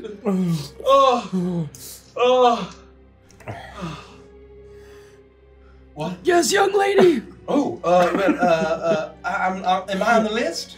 Oh, what's your name? Oh, Old Jericho Sticks. It might just be Jericho.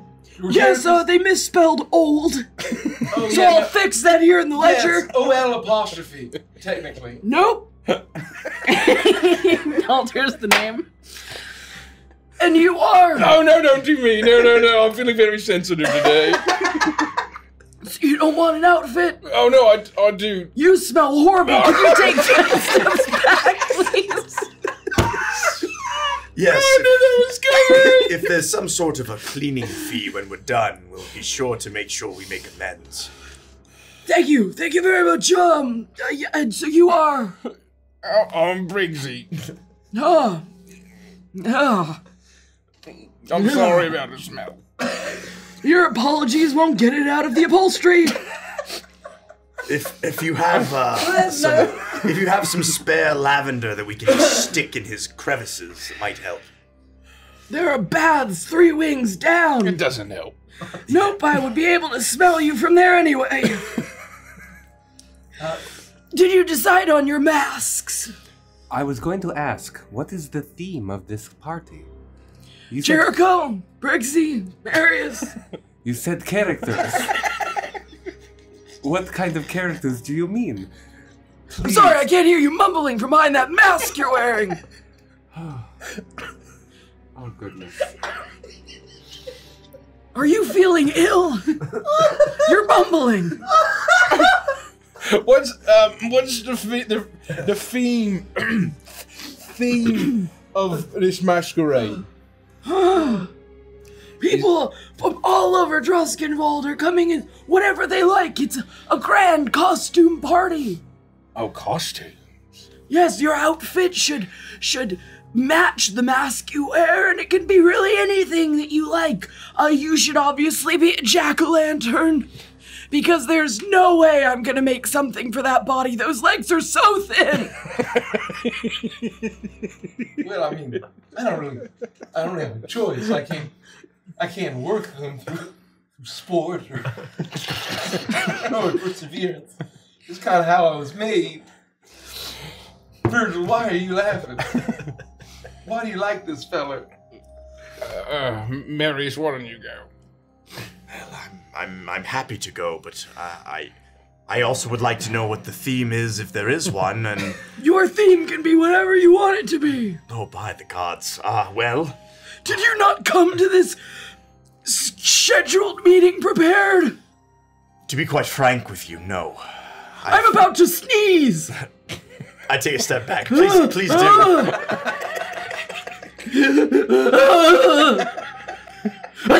He sneezes all over Lethica. As I was saying, unfortunately, no, we were not as prepared as we would have liked to be. Some of us have attended events like this in different fashions. I was once a knight, and I attended events like this at the hand of my king. Not really so much as an attendee myself. Yeah, but what kind of mask do you want to wear? I'm starting to get tired. If you have suggestions, I would be open to them. Oh, so you want me to do all the work after? Sew the outfit for you, fit it to you, and come up with the idea. Classic man! Did I stutter? Did you say anything of importance? So it doesn't matter, does it, Sonny? Well, good luck, Briggsy. What is Lord Philip gonna wear? Maybe we'll do something. Oh, no, I won't spoil Lord Philip or Lady Adela's outfits for no one. What if we were to accidentally pick what they're wearing? I wouldn't let you. Oh, okay, well, we can just guess everything. Yes, let us just guess everything. Is it a rabbit? You want to be a rabbit? Fine. No, Easter bunny for Lethica. What is Easter? I don't know, but I saw it on a notepad somewhere once. This fertile bunny was pooping eggs. I'm confused. I'm disturbed and appalled. I'm not sure where to go from here.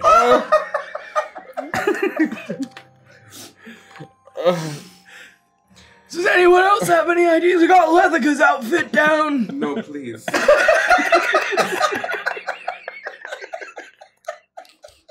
I'm afraid to go. I had suggestions. I made all kinds of notes. We're going to have to do this right. Are we not, Henri? Are you with me or are you against me? Quite frankly, Lethica's the only one who did come prepared.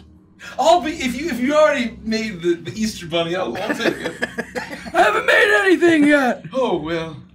If you need to. Would a rabbit be appropriate for the masquerade, or would that be out of place?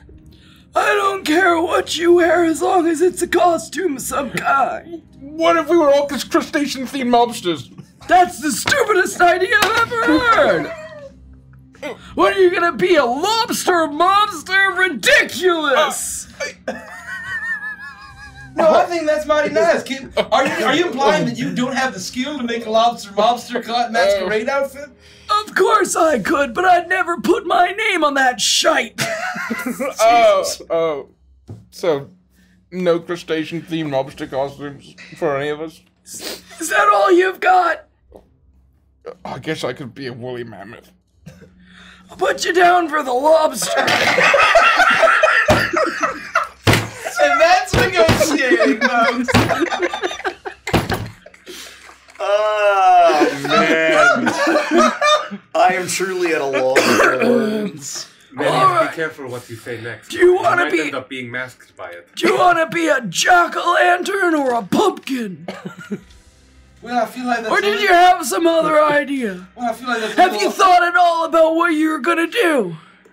Well, I feel like that might be a little on the nose. Well, that's where a mask is supposed to go. He has you there. He really. Oh, Virgil, do you have an idea? Well, that's interesting. Hello? Is anybody in this room? Hello? We're still here. Oh, sorry. Sometimes my vision goes. Yeah, do you... How about a bluebird? For what? For my outfit. Nope. Oh. Is that one of the ones that Philip and Adela are wearing? No, You got it. actually, you know what? With those scrawny legs of yours, that's about the only thing we can work with outside of a pumpkin. Well, I mean, most of my body is like stuffing and such. You could probably just get some straw or some feathers or some cotton. You can just stuff that right up. Is that the best you've got? Well, let me keep thinking. No, it's not the best I got. I've got more. I'm writing it down, and once I write it down, there's no changing it. Well, somebody else go. Marius. I'm at a complete loss here. I asked for help and he made fun of me. No, you've been most unhelpful. Most unhelpful. Oh, hold on. I've been really helpful. I'm glad to hear it, Ellie. Please. What if you were a crustacean-themed gangster? I think you were already the lobster mobster. No, but you could be like Citizen Snips. Is that different than a lobster? Maybe you could be like crab-themed, you know, instead of lobster-themed. I truly am at a loss for words here. I mean, just a suggestion. I mean, you know, you can do whatever you want, but it seems I was like a rose-themed knight for many, many years. I don't. Oh, you know what I think would be really cool for you? This should be good. What if Please. you were a vampire? Perfect. I just put my head in my hands and say, wait, that sounds fine, I suppose. I'll write that one down. Wait, no. What about a rabbit? Isn't that very much Lathander, morning and fertile egg? You could be a rabbit written down for me. You could be a vampire bunny. We could call you Buncula. As charming as that is, I think that dressing up in a mockery of a god would be blasphemous at best. No, that's true. I'm sorry. I just thought it was cute. It'd be cute to have a bunny. Wait, a bunny's a god? What kind of god's yours? Is this her god? Is the bunny her god? Oh, so the Easter bunny is a good costume for you then, cleric of bunny god. No. No, please. I am begging you to tell me any information about this masquerade that would help inform the choice of what... It's just whatever the fuck you want. I don't think what he's saying is that it's just whatever mask people want to wear, they fucking wear. You know, we were nearly eviscerated by multiple hags, and this is the most painful thing we've ever gone through. Oh, just wait, I haven't even started the fitting! Oh! Lefika. Yes. What about a crustacean-themed femme fatale? I like femme fatale. Let's lose the crustacean portion. What's wrong with the crustacean part? Oh, they can call her the... You can... If you're a lobster, as Marius is a crab, you could be a shrimp, and they could call you the shrimp fryer. And you can make shrimp fried rice. That's okay. I don't hate it. You don't hate it. You don't hate that. I'm a broken woman, I thought stepping foot in this godforsaken land was the lowest point of my life, but here I am. Have you decided on Bluebird yet, you skinny-legged bastard? Well, Bluebird would be mighty fine. I feel like that's quite pleasant. Oh, well, why'd you make me wait this whole time to write it down? If you got like a nice blue linen suit, and you know that might be with the tail feathers and the tail and all that. That might be mighty fine. Little nice handsome hat and a cane. You know that might be quite dapper. And what do we do about your face? They call me dapper. Won't have a mask. Of what if you're making everything else into your outfit? You just want a big beak coming out of your face. Oh, by the gods. Can't you just make like a bluebird mask? Isn't that what? I'll do a huge beak coming out of your face. Well, I mean, that's kind of par for the course, I suppose, sometimes, depending.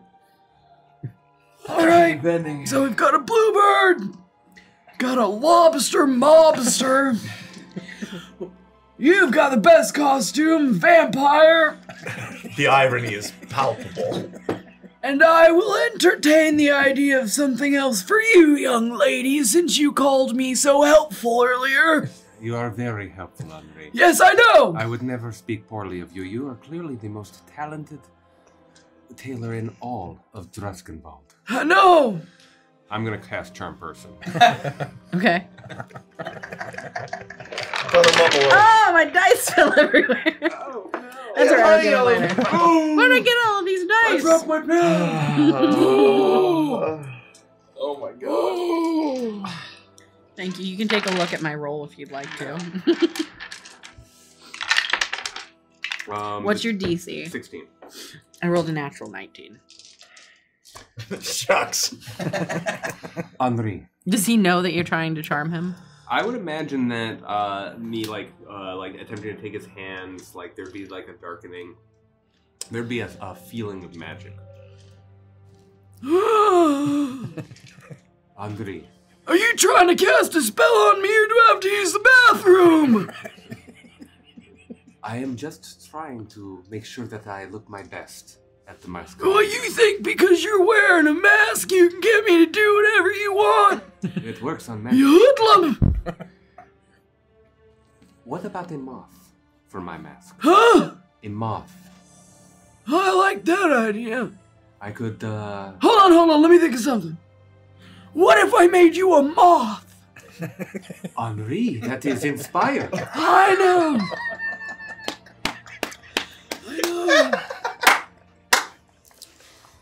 Is there a particular type of moth that suits your whole aesthetic? Well, I am not familiar with all moths. No, you don't look like you'd be intelligent enough to be.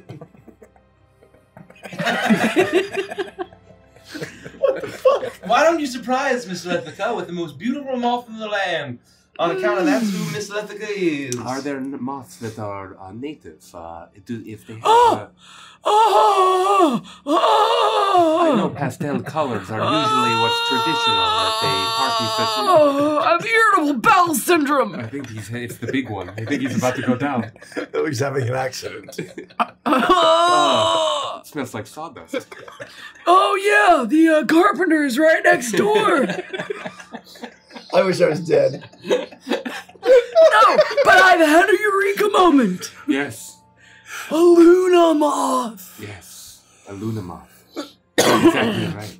Oh, it's the best idea I've ever come up with. Luna moth tata. What a wonderful phrase.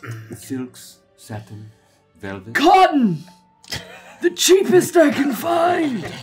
Perhaps some lace. Remnants. Silver embroidery. Oh, yes. A wide silhouette with a tight, plated copper, form-fitting bodice. Oh, I'd like an orange vest. Maybe some suspenders. You're a bluebird. Oh, you're exactly right.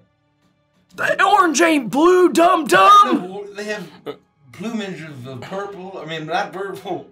Of orange and I mean orange and blue and black and white. Then why don't they call them orange, black bluebirds? It's You're gonna be straight blue, and I'm not hearing anything else about it. Well, I could write down some notes for you.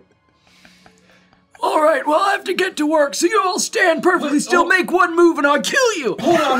Sir Mary. Put on the animal theme, and Sir Mary says not. And you watch as he jumps down off of his stool, and he has a long fabric measuring tape, and he fills his mouth full of pins, which clearly you can tell he shouldn't be doing.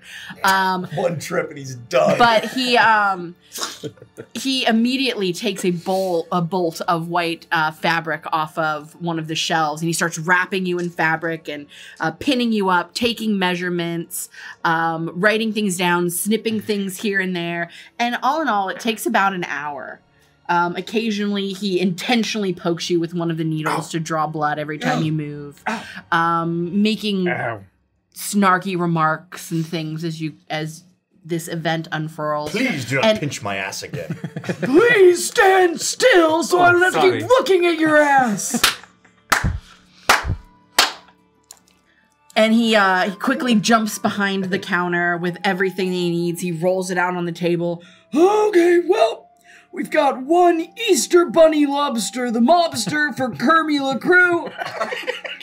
We've got one bluebird beak face all blue for Jerko.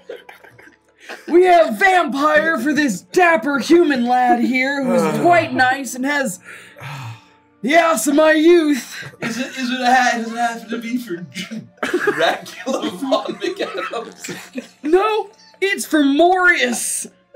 Close enough. Morbius?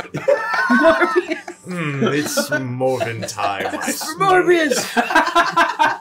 And then lastly, we have Discount Furniture's moth costume, Luna Moth, for Ellie. That's me. No mask necessary. No, a No, mask. there's gotta be a mask. I hate to break it to you, Ellie. You're already wearing a mask. I plan on swapping the masks. Oh, you're just wasteful. Must have a mask. Exclamation point. Well, time's up. Oh, we're done. We can leave now. Yep. We have your permission to leave. It was really lovely meeting you. Goodbye. If you ever need anything tailored, please feel free to stop by the tailoring room at Chateau Claire de Lune and ask for Henri Thimble. Spelled like Henry, but you don't pronounce the H. Spelled like thimble, but you say it in a fancy way. I have to get out of here right now. I'm about to mold everywhere. Goodbye. We leave. Well, goodbye, you very nice old man, mister. Just as I close the door, I cast Summon Shadow Spawn inside the room. And I close the door.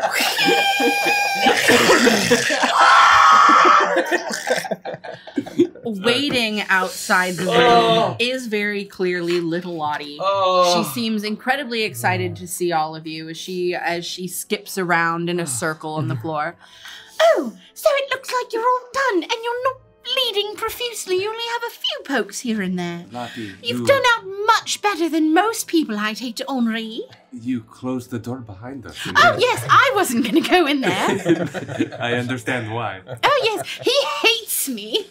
He seems to hate everything. Oh, no. What does he Just like? most things. Does he like anything?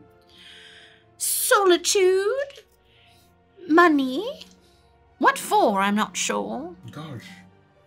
He is an enigma. Needles, thimbles, sewing notions, fabric, Adele and Philip. Carnivorous plants. Oh, what? Huh? What was that last one? We have to get to tea. And she quickly turns around and starts to skip down the hallway.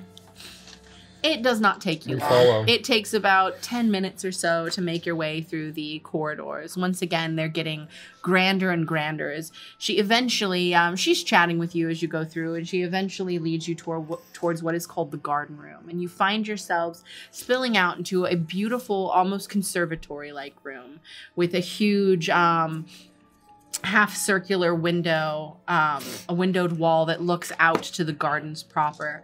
There are plants galore in here, beautiful blooming blossoms. It is a room that looks like it has seen lots of sun, which is very strange for a land that only has the moon.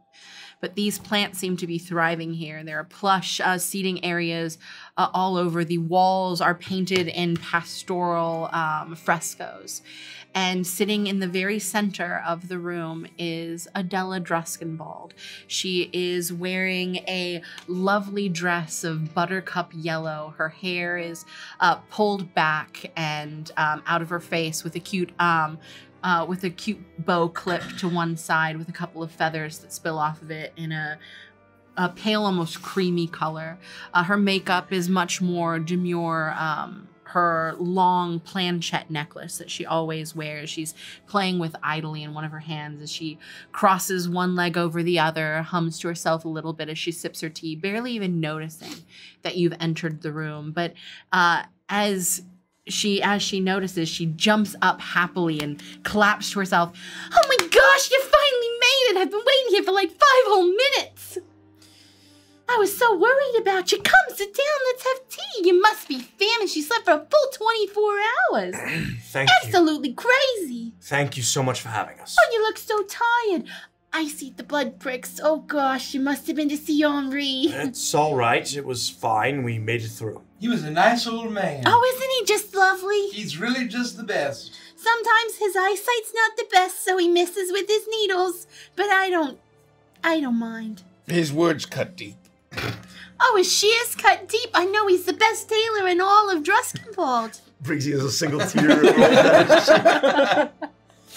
Well, how are you feeling, Miss Lethica? I know you were pretty roughed up there by the crooked tree. Yeah, Lethica, how are you feeling? Much better, thanks to your hospitality. Oh, great. How am I feeling, though? Yes. Well, it was scary, of course, and it took, a full night for me to recover, but Philip was by my side the whole time. I will say, I wish I could be a bit perkier as I normally am, but last night I was just dealing with tons and tons of nightmares. Oh. And that's where we'll end the session. No, I didn't get to wish you happy birthday. Happy birthday, Noah. Happy birthday. Also, by the way, happy birthday. It will still be her birthday the next All right, time well, I we play. just want to make sure I got it on the Happy birthday, Happy birthday.